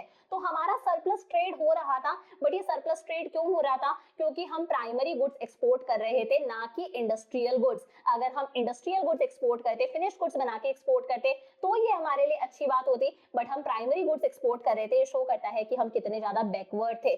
डिस्पाइट दिस सरप्लस ट्रेड, इतना सरप्लस ट्रेड हो रहा था, इतना हम भाई हमारा कॉटन, जूट, इंडिगो वगैरह एक्सपोर्ट करके पैसा कमा रहे थे। Several efficient commodities like food grains, clothes were deficient in the domestic economy. इतना सरप्लस ट्रेड होने के बाद में भी हमारे पास में बहुत सारी एसेंशियल चीजों की कमी थी। हमारे पास में फूड ग्रेन्स की कमी थी, हमारे पास में कपड़ों की कमी थी, बहुत सारी छोटी मोटी चीजें हम दूसरे देशों से क्या करा करते थे? इंपोर्ट करते थे। मतलब इतना सरप्लस ट्रेड हो रहा है, फिर भी हमारे देश में फूड ग्रेन्स की कमी थी, कपड़ों वगैरह की कमी थी, इन सब चीजों की कमी थी। अब ये जितना भी सरप्लस ट्रेड हो रहा था, इसे ब्रिटिश गवर्नमेंट हमारी कंट्री के ग्रोथ और डेवलपमेंट पर स्पेंड नहीं कर रही थी। सरप्लस ट्रेड हो रहा है, 100 आ रहा है, 70 जा रहा है, तो 30 का तो सरप्लस ट्रेड हुआ ना। इसे ब्रिटिश गवर्नमेंट चाहे तो हमारे देश के डेवलपमेंट के लिए यूज कर सकती है, बट इस सरप्लस ट्रेड को भी ब्रिटिश गवर्नमेंट हमारे ग्रोथ और डेवलपमेंट के लिए यूज नहीं कर रही थी। It was used for meeting administrative expenses of the British government and expenses of Wars fought by the British government. British government अपना शासन चलाने के लिए जो खर्चा होता है, उन खर्चों के लिए इस पैसे को यूज में ले रही थी। एडमिनिस्ट्रेटिव एक्सपेंसेस मतलब यही होता है ना, अपना रूल चलाने के लिए, अपना शासन चलाने के लिए कुछ कॉस्ट ऑफ प्रोडक्शन भी होती है, कोई कॉस्ट भी आती है, उस कॉस्ट के लिए इस पैसे को यूज में ले रही थी। ब्रिटिश गवर्नमेंट अलग अलग तरह की वॉर्स फाइट करती थी, अलग अलग तरह की दूसरे देशों से लड़ाइयां लड़ती थी, उन लड़ाइयों के लिए इस पैसे को यूज में लिया जा रहा था, बट कहीं पर भी इस पैसे को हमारी कंट्री की ग्रोथ और डेवलपमेंट पर स्पेंड नहीं करा गया। It led to drain of India's wealth, और इसी की वजह से इंडिया की जो वेल्थ थी वो धीरे धीरे खत्म होती जा रही थी कि भाई हम हमारा रॉ मटेरियल एक्सपोर्ट कर रहे हैं, उनसे फिनिश गुड्स इंपोर्ट कर रहे हैं, फिर चलो अगर हमें सरप्लस भी हो रहा है तो वो सरप्लस हमारी कंट्री के काम में नहीं आ रहा है, हमारी कंट्री के ग्रोथ और डेवलपमेंट पे उस सरप्लस को स्पेंड नहीं करा जा रहा है, बल्कि ब्रिटिश गवर्नमेंट वॉर्स फाइट करने के लिए उस सरप्लस को यूज में ले रही है। अपने एडमिनिस्ट्रेटिव एक्सपेंसेस, अपने ऑफिस के खर्चे, अपना शासन चलाने की जो कॉस्ट आती है, उसके लिए उस सरप्लस को यूज में ले रही थी। तो कहीं ना कहीं हमारी वेल्थ जो थी वो खत्म होती जा रही थी, हमारा इंडिया डूबता जा रहा था। सो ये हम लोगों ने कर लिया कि भाई फॉरेन ट्रेड कैसा था, इंडिया कैसा बन गया था? Exporter of raw material, primary products and importer of finished goods. हमारे फॉरेन ट्रेड पर ब्रिटिशर्स की क्या थी? मोनोपोली थी। 50% से भी ज्यादा ट्रेड हम किसके साथ में कर रहे थे? ब्रिटिशर्स के साथ में कर रहे थे। सरप्लस ट्रेड हो भी रहा था, but it was just for the benefit of British government. इससे सिर्फ और सिर्फ किसका फायदा हो रहा था? ब्रिटिशर्स का फायदा हो रहा था। अब देखो एक छोटा सा पॉइंट और देख लेते हैं, ये इसी से रिलेटेड है, सुएज कैनाल। देखो सुएज कैनाल कब ओपन हुआ था? ये ओपन हुआ था नवंबर 1869 के अंदर। कब ओपन हुआ था? नवंबर 1869 के अंदर। ये आपसे एमसीक्यू में भी पूछा जाएगा, इसलिए याद रखना। सुएज कैनाल कब ओपन हुआ था? नवंबर 1869 के अंदर। इसके ओपन होने की वजह से क्या हुआ? इंडिया और ग्रेट ब्रिटेन के बीच की दूरी कम हो गई। इंडिया और ग्रेट ब्रिटेन के बीच की जो कॉस्ट ऑफ ट्रांसपोर्टेशन थी ना, कि इंडिया से रॉ मटेरियल जाता था, ग्रेट ब्रिटेन से फिनिश प्रोडक्ट्स बन के आते थे, ये जो कॉस्ट ऑफ ट्रांसपोर्टेशन थी बहुत हद तक डिक्रीज हो गई। और यही एक रीजन था कि भाई ग्रेट ब्रिटेन ने इंडिया पर मोनोपोली हासिल कर ली थी कि हम 50% से भी ज्यादा ट्रेड किसके साथ में कर रहे थे? ग्रेट ब्रिटेन के साथ में कर रहे थे। It promoted monopoly control of India's foreign trade by the British government. इसी की वजह से ब्रिटिश गवर्नमेंट ने इंडिया के ऊपर मोनोपोली कंट्रोल हासिल कर लिया था कि इंडिया मोस्टली ट्रेड किसके साथ में करेगा? ग्रेट ब्रिटेन के साथ में करेगा। तो ये याद रखना, ये जो सुएज कैनाल है ये कब ओपन हुआ था? नवंबर 1869 के अंदर। और इसकी वजह से क्या हुआ? इंडिया और ग्रेट ब्रिटेन के बीच की जो कॉस्ट ऑफ ट्रांसपोर्टेशन थी वो रिड्यूस हो चुकी थी, और ग्रेट ब्रिटेन ने इंडिया के ऊपर क्या हासिल कर लिया था? मोनोपोली कंट्रोल हासिल कर लिया था हमारे फॉरेन ट्रेड पर। समझ में आ गया? अब आगे बात करते हैं डेमोग्राफिक प्रोफाइल की। देखो अभी तक हम लोगों ने क्या कर लिया, ओवरऑल इंडिया की इकोनॉमी कैसी थी on the eve of independence, agriculture sector कैसा था, इंडस्ट्रियल सेक्टर कैसा था, फॉरेन ट्रेड कैसा था। अब बात करते हैं डेमोग्राफिक प्रोफाइल की। डेमोग्राफिक प्रोफाइल की देखो, डेमोग्राफिक प्रोफाइल मतलब कि उस टाइम पर बर्थ रेट क्या थी, डेथ रेट क्या थी, लिटरेसी रेट क्या थी, लाइफ एक्सपेक्टेंसी क्या थी, ये सब किसके अंदर आता है, डेमोग्राफिक प्रोफाइल के अंदर आता है। और जब हम डेमोग्राफिक प्रोफाइल अभी पढ़ेंगे ना, तो पढ़ के हमें ये पता चलेगा कि उस टाइम पर इंडिया की इकोनॉमी कैसी थी, बैकवर्ड थी, स्टैग्नेंट थी। मतलब अभी तक हम जितनी भी चीजें पढ़ रहे हैं ना, सबको पढ़ के हमें यही पता चलता है कि इंडिया की इकोनॉमी कैसी थी, बैकवर्ड और स्टैग्नेंट, रुकी हुई इकोनॉमी थी। हाई बर्थ रेट थी और डेथ रेट थी, मतलब बच्चों का जन्म भी ज्यादा होता था और डेथ्स भी ज्यादा होती थी। बहुत सारे बच्चों का जन्म होता जा रहा है, जन्म होता जा रहा है, जन्म होता जा रहा है। जब बेचारे वो कमाने की एज में आएंगे, 31 साल के होंगे, तब उनकी डेथ भी हो जाएगी। बर्थ्स भी ज्यादा हो रहे हैं तो डेथ्स भी ज्यादा हो रही थी। बर्थ रेट और डेथ रेट दोनों ही बहुत ज्यादा थी। कितनी थी, 48 एंड 40 पर 1000 थी। डेटा आपको याद रखना है। High birth rate and death rate cause a state of poverty in the country, और उसकी वजह से कंट्री में क्या आती है, गरीबी आती है। बहुत सारे बच्चे हैं तो यार पेरेंट्स इतने सारे बच्चों को अच्छी एजुकेशन नहीं दे पाते, मेंटेनेंस का खर्चा होता है यार इतने सारे बच्चों को पालना। फिर जब वो बच्चे कमाने की एज में आए हैं, यंग हुए हैं, तो उस टाइम पर कंट्री के अंदर इतनी सारी बीमारियां थी, कैंसर हो गया, टीबी हो गया, कोलेरा हो गया, इन सब की वजह से डेथ भी हो जाती थी। तो बर्थ रेट भी ज्यादा थी और डेथ रेट भी ज्यादा थी। इन्फेंट मोर्टेलिटी रेट बहुत ज्यादा थी। इन्फेंट मोर्टेलिटी रेट का मतलब क्या है, बच्चे का जन्म हुआ है, जब तक वो बच्चा 1 साल का होगा, अगर उसके बीच में उसकी डेथ हो जाती है, 1 साल तक का बच्चा इन्फेंट कहलाता है ना, बच्चे का जन्म हुआ है और जब तक वो 1 साल का होगा तब तक अगर उसकी डेथ हो जाती है इस बीच में, तो उसे बोला जाता है इन्फेंट मोर्टेलिटी। क्या कहते हैं, infant mortality. Death of children below the age of 1, बच्चा जब तक 1 साल का नहीं होता है तब तक अगर उसकी डेथ हो जाती है तो उसे हम इन्फेंट मोर्टेलिटी बोलते हैं। कि अगर भाई 1000 बच्चों का जन्म हुआ है तो उसमें से कितने बच्चों की डेथ हो रही है जब तक वो 1 साल के कंप्लीट होते हैं तब तक, that is infant mortality rate. और ये कितनी थी, ये थी 218 पर 1000। मान लो 1000 बच्चों का जन्म हुआ है तो 218 बच्चों की डेथ हो जाएगी जब तक वो 1 साल के कंप्लीट होंगे तब तक। तो ये भी बहुत ज्यादा थी। आज ये बहुत कम हो चुकी है, आज ये सिर्फ कितनी है, 33 पर 1000 है। कि अगर 1000 बच्चों का जन्म हो रहा है तो उसमें से 33 बच्चों की ही डेथ होती है जब तक वो 1 साल के कंप्लीट होते हैं। तो इन्फेंट मोर्टेलिटी रेट भी ज्यादा थी। लाइफ एक्सपेक्टेंसी की ऑन एन एवरेज एक आदमी कितना जिएगा, ये बहुत कम था। लाइफ एक्सपेक्टेंसी सिर्फ और सिर्फ कितनी थी, 32 ईयर्स की ऑन एन एवरेज एक आदमी कितना जिएगा, 32 ईयर्स जिएगा। क्योंकि उस टाइम पर बहुत सारी बीमारियां थी, जैसे कैंसर जैसी बीमारियां हो गई, टीबी जैसी बीमारी हो गई, कोलेरा हो गया, टाइफाइड हो गया, इन चीजों का तब कोई इलाज नहीं था। 32 ईयर्स ऑन एन एवरेज एक आदमी जिएगा। आज की डेट में हमारी कंट्री में ये कितनी है, 69 ईयर्स है कि ऑन एन एवरेज एक इंसान कितना जीता है, 69 ईयर्स तक जीता है। क्योंकि आज हेल्थ केयर फैसिलिटीज हैं, प्रॉपर अवेयरनेस है। पहले हेल्थ केयर फैसिलिटीज नहीं थी, अवेयरनेस की कमी थी, पता ही नहीं था कोई बीमारी हो रही है तो प्रॉपर डायग्नोस नहीं हो पाता था। तो ये सारी चीजें बताती है कि यार हमारी कंट्री कैसी थी, बैकवर्ड और स्टेगनेंट थी। लिटरेसी रेट की अगर हम बात करें, लिटरेसी रेट मतलब कितने लोग ऐसे हैं जो लिख सकते हैं, पढ़ सकते हैं, तो लिटरेसी रेट 16% से भी कम थी। 16% लोग ही ऐसे थे जो लिख सकते थे, पढ़ सकते थे। तो लिटरेसी रेट 16% से भी कम थी। और इसमें भी अगर हम पर्टिकुलरली फीमेल्स की बात करें, फीमेल्स की लिटरेसी रेट सिर्फ और सिर्फ कितनी थी, 7% थी। जो कहीं ना कहीं जेंडर बायस भी शो कर रही है, भेदभाव भी शो कर रही है कि ओवरऑल लिटरेसी रेट 16% है, फीमेल्स की लिटरेसी रेट सिर्फ 7% है। तो ये कहीं ना कहीं भेदभाव नहीं शो करी कि फीमेल्स को कम पढ़ाया जा रहा है, मेल्स को ज्यादा पढ़ाया जा रहा है। तो ये भी कम थी।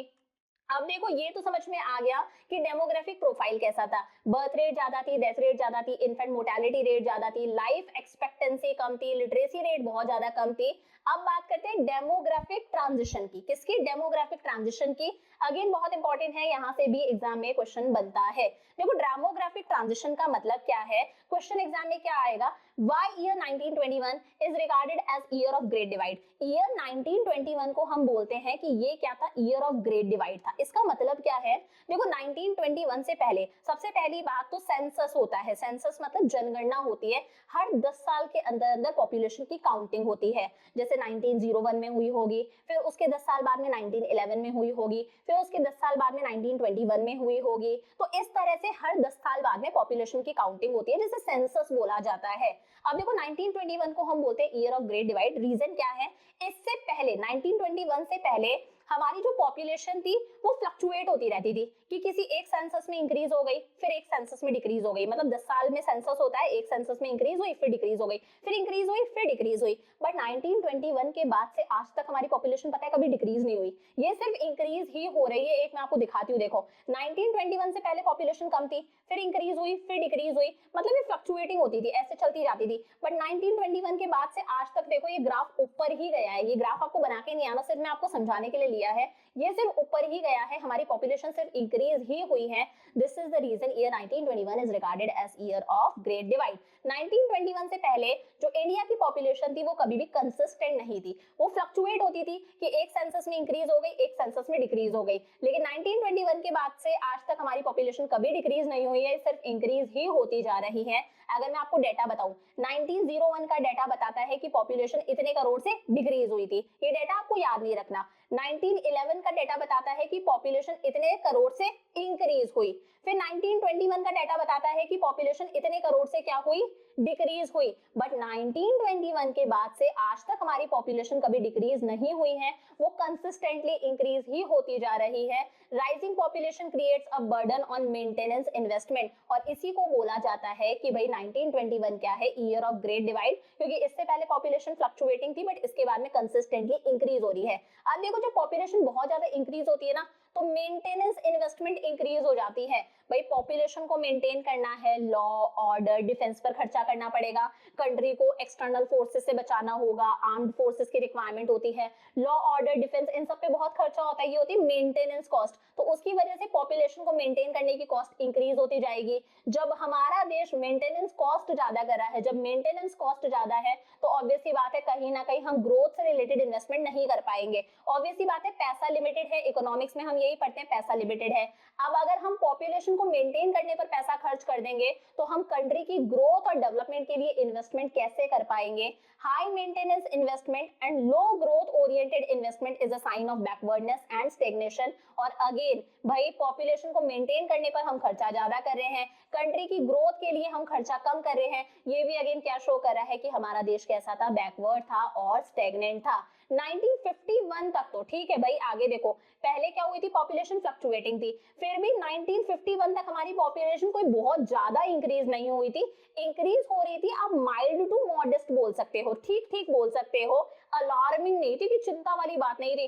बट 1951 के बाद से तो ऐसी कंडीशन हुई है कि पॉपुलेशन एकदम स्पीड से इंक्रीज होती जा रही है, एक्सप्लोसिव हो चुकी है कि भाई मतलब प्रो लेवल पर है, हमारी पॉपुलेशन इंक्रीज हो रही है।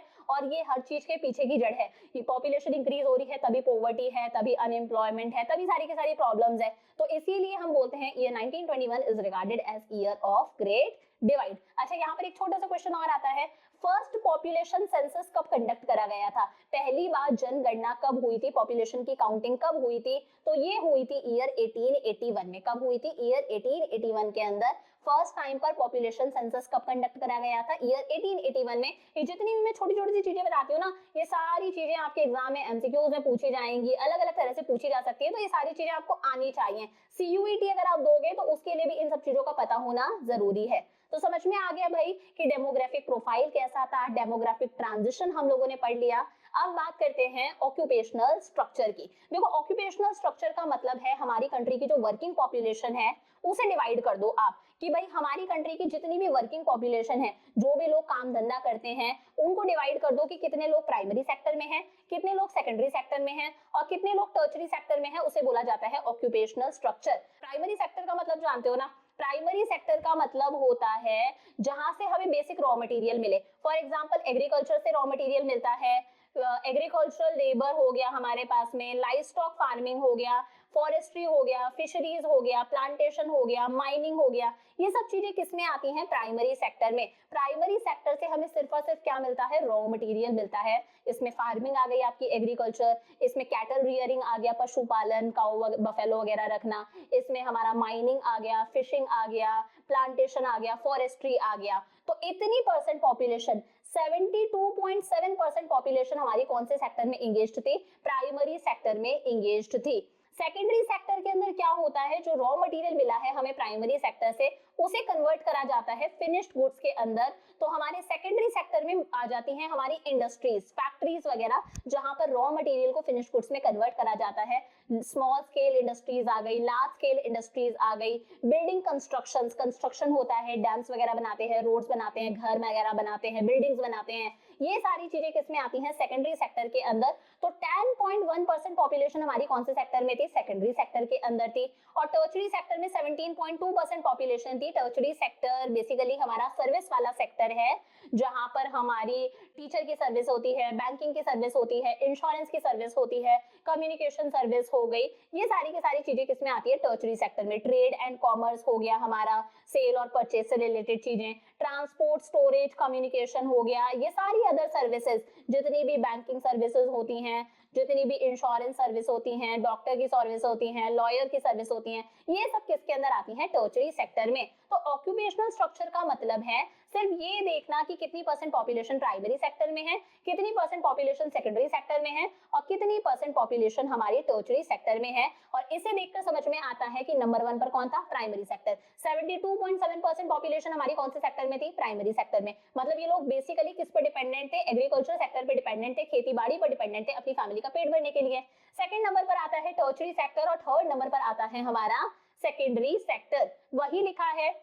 प्रिंसिपल सोर्स ऑफ ऑक्यूपेशन क्या था, मोस्टली हमारी पॉपुलेशन कौन से सेक्टर पे डिपेंडेंट थी, एग्रीकल्चर सेक्टर पे डिपेंडेंट थी।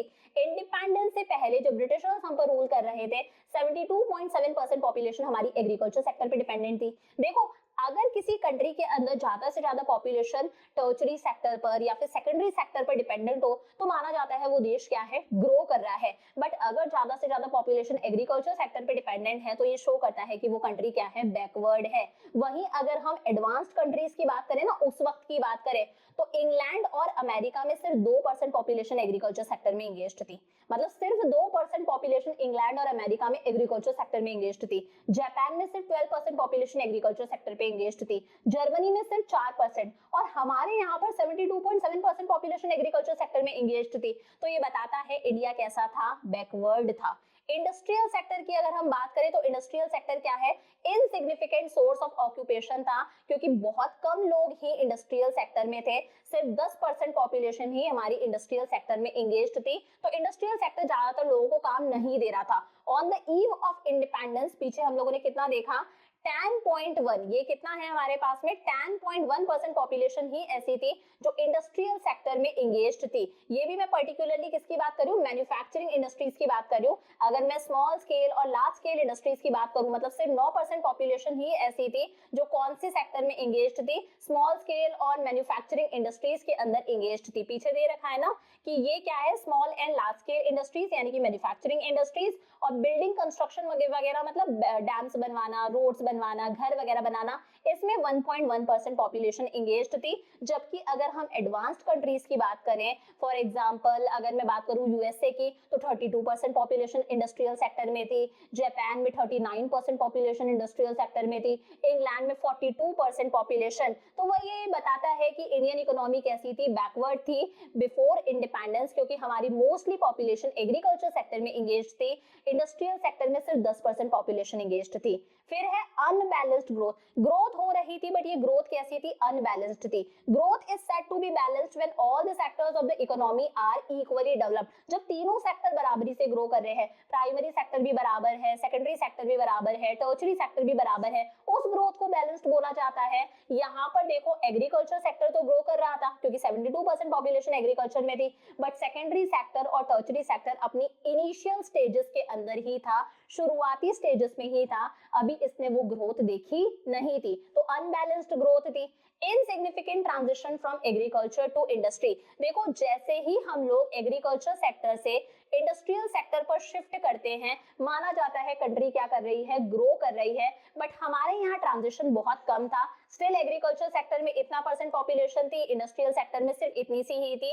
Transition of workforce from agriculture to industry marks the economic take off. जब लोग एग्रीकल्चर सेक्टर से इंडस्ट्रियल सेक्टर में शिफ्ट करते हैं, इसका मतलब होता है इकोनॉमिक टेक ऑफ, कि भाई अब टेक ऑफ हो चुका है, अब हमारी इकोनॉमी ग्रो करने लगी है, अब हमारी इकोनॉमी फ्लाई करेगी। बट इंडिया के अंदर ये ट्रांजिशन कैसा था, इनसिग्निफिकेंट था, ना के बराबर था। तो कैसा था हमारा ऑक्यूपेशनल स्ट्रक्चर कि एग्रीकल्चर हमारा प्रिंसिपल सोर्स था ऑक्यूपेशन का, इंडस्ट्रियल सेक्टर सिर्फ एक इनसिग्निफिकेंट सोर्स था ऑक्यूपेशन का, बैलेंस्ड ग्रोथ नहीं थी, ग्रोथ कैसी थी, अनबैलेंस्ड थी, और इनसिग्निफिकेंट ट्रांजिशन था from agriculture to industry.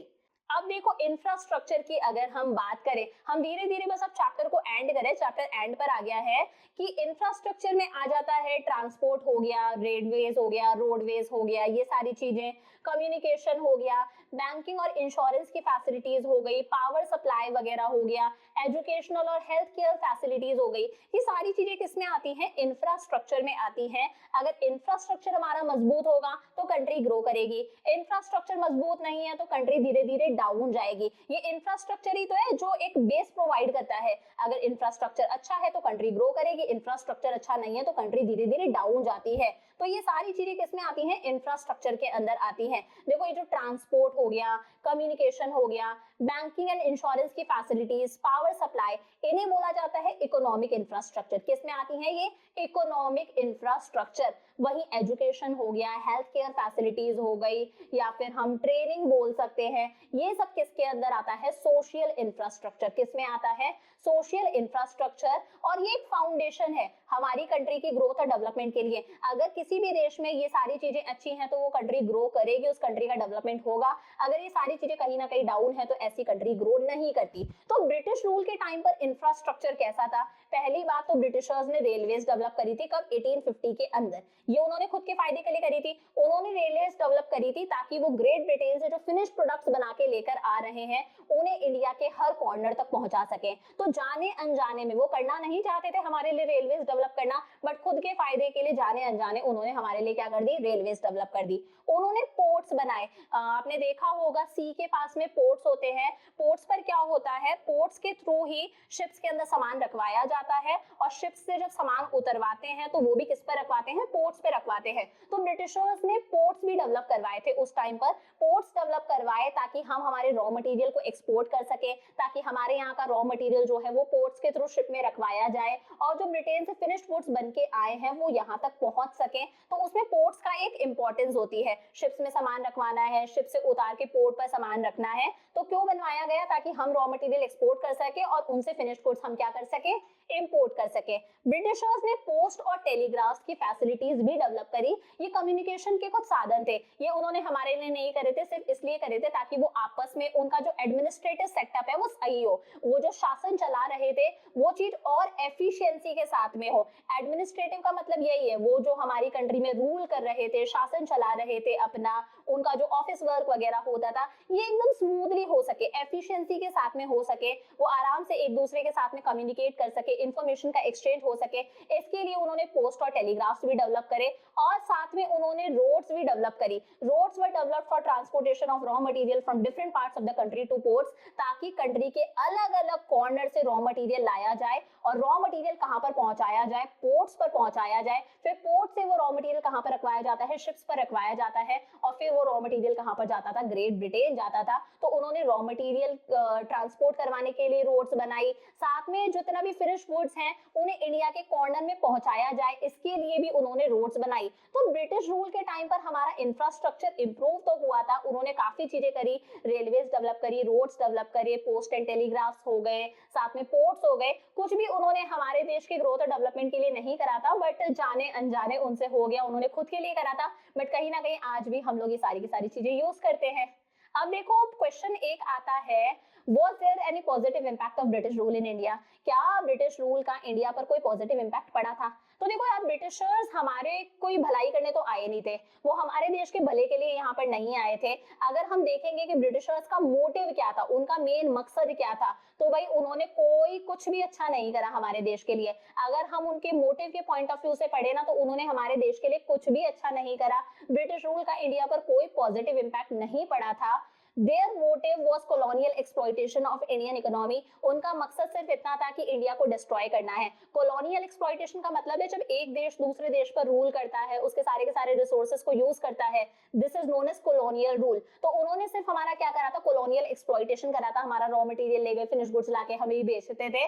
But to achieve this goal, इसी गोल को हासिल करने के लिए जाने अनजाने उन्होंने कुछ ना कुछ अच्छा कर दिया। ये क्या था, पॉजिटिव साइड इफेक्ट थे ब्रिटिश रूल के। जैसे कहीं ना कहीं उन्होंने फार्मर्स का नजरिया बदल दिया। पहले फार्मर्स सिर्फ और सिर्फ क्या करते थे, सब्सिस्टेंस फार्मिंग करते थे। वो सिर्फ इसलिए फार्मिंग करते थे ताकि सेल्फ कंजम्पशन के लिए उन गुड्स को यूज कर सके। वो ये नहीं सोचते थे कि इन चीजों को मार्केट में बेच के पैसा भी कमाया जा सकता है, फार्मिंग को बिजनेस भी बनाया जा सकता है। बट उन्होंने फार्मर्स का आउटलुक बदल दिया, फार्मर्स का नजरिया बदल दिया दुनिया को देखने का। अब वो कमर्शियली सोचते थे कि फार्मिंग भी क्या है, एक बिजनेस है। फोर्स्ड कमर्शियलाइजेशन हुआ था, पीछे हम लोगों ने पढ़ा था, फार्मर्स को फोर्स करा गया कि आप कॉटन, जूट, इंडिगो वगैरह ग्रो करो।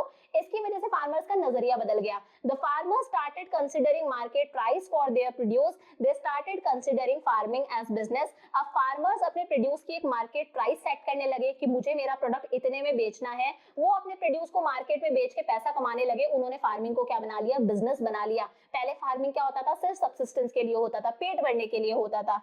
New opportunities of employment, Britishers ने रेलवेज एस्टैब्लिश करी, उन्होंने रोडवेज एस्टैब्लिश करी। तो भाई रेलवेज के अंदर आज भी लोगों को नौकरियां मिलती है ना, बहुत सारों के पापा होंगे ना रेलवेज के अंदर, आज भी रेलवेज के अंदर नौकरी मिलती है, आज भी रोडवेज के अंदर नौकरी मिलती है। बहुत सारी एम्प्लॉयमेंट की अपॉर्चुनिटीज उन्होंने सेटअप कर दी हम लोगों के लिए कि रोडवेज और रेलवेज के अंदर लोगों को काम मिलेगा। तो एम्प्लॉयमेंट अपॉर्चुनिटीज जनरेट हुई जाने अनजाने। कहीं ना कहीं अब हम लोगों ने फेमाइंस पर भी कंट्रोल हासिल कर लिया है। मैंने आपको बताया था ना, इंडिपेंडेंस के बाद से आज तक कभी भी फेमाइंस की वजह से डेथ नहीं हुई। क्यों नहीं हुई, क्योंकि आज हमारे पास में रोडवेज है, रेलवेज है, आज तो एयरप्लेन्स वगैरह भी हैं। तो कहीं पर भी अगर फेमाइंस आ जाते हैं, फूड की शॉर्टेज हो जाती है, तो एक जगह से दूसरे जगह पर फूड ग्रेन्स पहुंचा दिए जाते हैं with the help of roads, with the help of railways and all. तो कभी भी अब हमारी कंट्री में फेमाइंस नहीं आते हैं तो हम फेमाइंस पर कंट्रोल कर लेते हैं। और आज जो हमारे पास में मनी एग्जिस्ट करती है, ये भी किसकी देन है, ब्रिटिशर्स की देन है। पहले के टाइम पर सोने के सिक्के चला करते थे, या फिर उससे भी पहले जाओ तो बार्टर सिस्टम चला करता था, है ना, बार्टर सिस्टम चलता था, गुड्स से गुड्स को एक्सचेंज करा जाता था। बट मॉनेटरी सिस्टम कौन लेकर आए, ब्रिटिश गवर्नमेंट लेकर आई। ब्रिटिश रूल ही हमारे यहाँ पर मनी लेकर आया। ब्रिटिशर्स से पहले क्या चलता था, बार्टर सिस्टम चलता था। ब्रिटिशर्स ही लेकर आए गोल्ड और सिल्वर के कॉइन्स, और हमारे यहाँ पर उन्होंने क्या इंट्रोड्यूस करा, मॉनेटरी सिस्टम इंट्रोड्यूस करा। पैसा अब एग्जिस्ट करता है ड्यू टू ब्रिटिशर्स, अदरवाइज पहले पैसा एग्जिस्ट नहीं करता था। एफिशिएंट सिस्टम ऑफ एडमिनिस्ट्रेशन की बात कर लो, शासन किस तरह से चलाना है, किस तरह से कंट्री को रूल करना है, लॉ, ऑर्डर, डिफेंस, ये हमारे देश को नहीं आता था। ये सब कुछ हम लोगों ने अंग्रेजों से सीखा है। कैसे उन लोगों ने अपना एडमिनिस्ट्रेशन सेटअप करा था यहाँ पर, कैसे उन लोगों ने अपना law, order, defence properly setup करा था, कैसे वो अपना ऑफिस चलाते थे, सारी की सारी चीजें, ये पूरा का पूरा सिस्टम हम लोगों ने उनसे सीखा है। दे setup efficient system of administration, उन्होंने एक प्रॉपर सिस्टम सेटअप करा है कि कैसे कंट्री को चलाना है, कैसे रूल करना है, कैसे पॉलिटिक्स होती है। और आज भी उनका तरीका हमारे यहाँ के प्लानर्स और पॉलिटिशियंस यूज करते हैं। हमारे पॉलिटिशियंस उसी तरह से आज शासन चला रहे हैं जैसे उन्होंने चलाया था। तो ये जाने अनजाने उन्होंने कुछ अच्छा कर दिया कि हमारे फार्मर्स का नजरिया बदल दिया, न्यू एम्प्लॉयमेंट अपॉर्चुनिटीज जनरेट करी। आज हम लोगों ने फेमाइंस पर कंट्रोल हासिल कर लिया है due to roadways and railways. Monetary system वो लेकर आए, गोल्ड और सिल्वर के कॉइन्स लेकर आए। इससे पहले तो बार्टर सिस्टम चला करता था। और आज उन्होंने हमें क्या दिया है, एक अच्छा खासा एफिशिएंट सिस्टम दिया है एडमिनिस्ट्रेशन का। अब एक लास्ट और छोटा सा पॉइंट है, छोटा सा क्वेश्चन है कि रेलवेज का हमारी कंट्री पर क्या इम्पैक्ट पड़ा, रेलवेज का क्या इम्पैक्ट पड़ा। सबसे पहले पॉजिटिव इम्पैक्ट की बात करते हैं, फिर नेगेटिव इम्पैक्ट की बात करेंगे। It led to significant rise in exports and imports of the country. आज रेलवेज है तो हमारे एक्सपोर्ट्स भी इंक्रीज हो रहे हैं, हमारे इंपोर्ट्स भी इंक्रीज हो रहे हैं। हम दूसरी कंट्री को हमारा प्रोडक्ट सेल भी करते हैं और दूसरी कंट्री से उनका प्रोडक्ट परचेज भी करते हैं with the help of railways. It facilitated commercialization of agriculture which changed the outlook of farmers.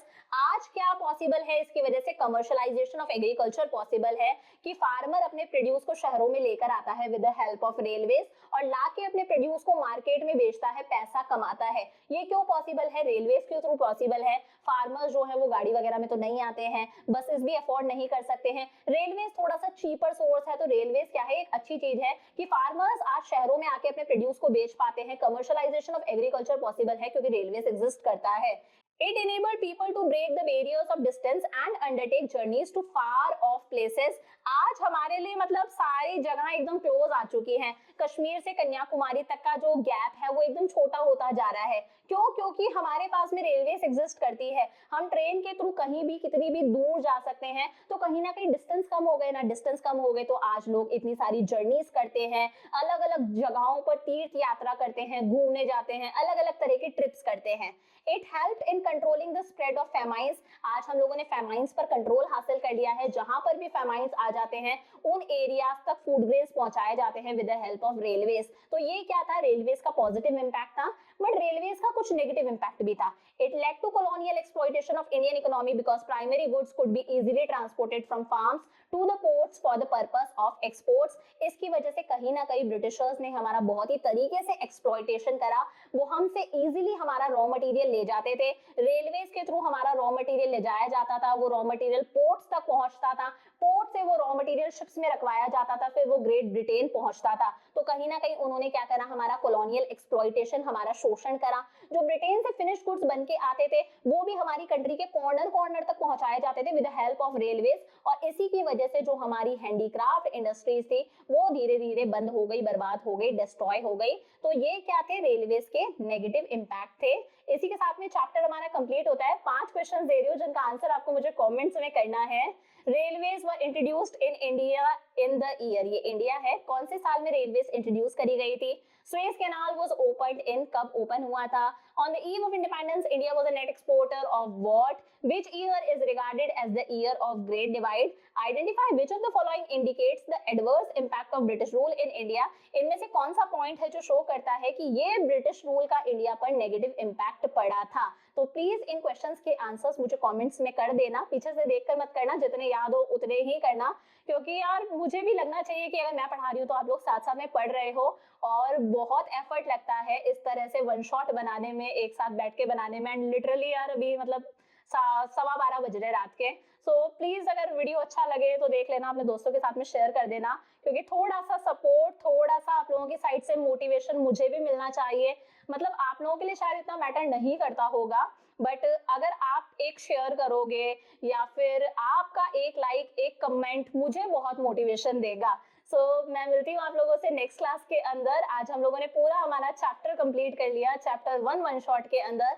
और मेरी तरफ से मैंने सारी चीजें कवर करी हैं जितना भी आपके सिलेबस में आ रहा है, कोई टॉपिक मैंने स्किप नहीं करा है।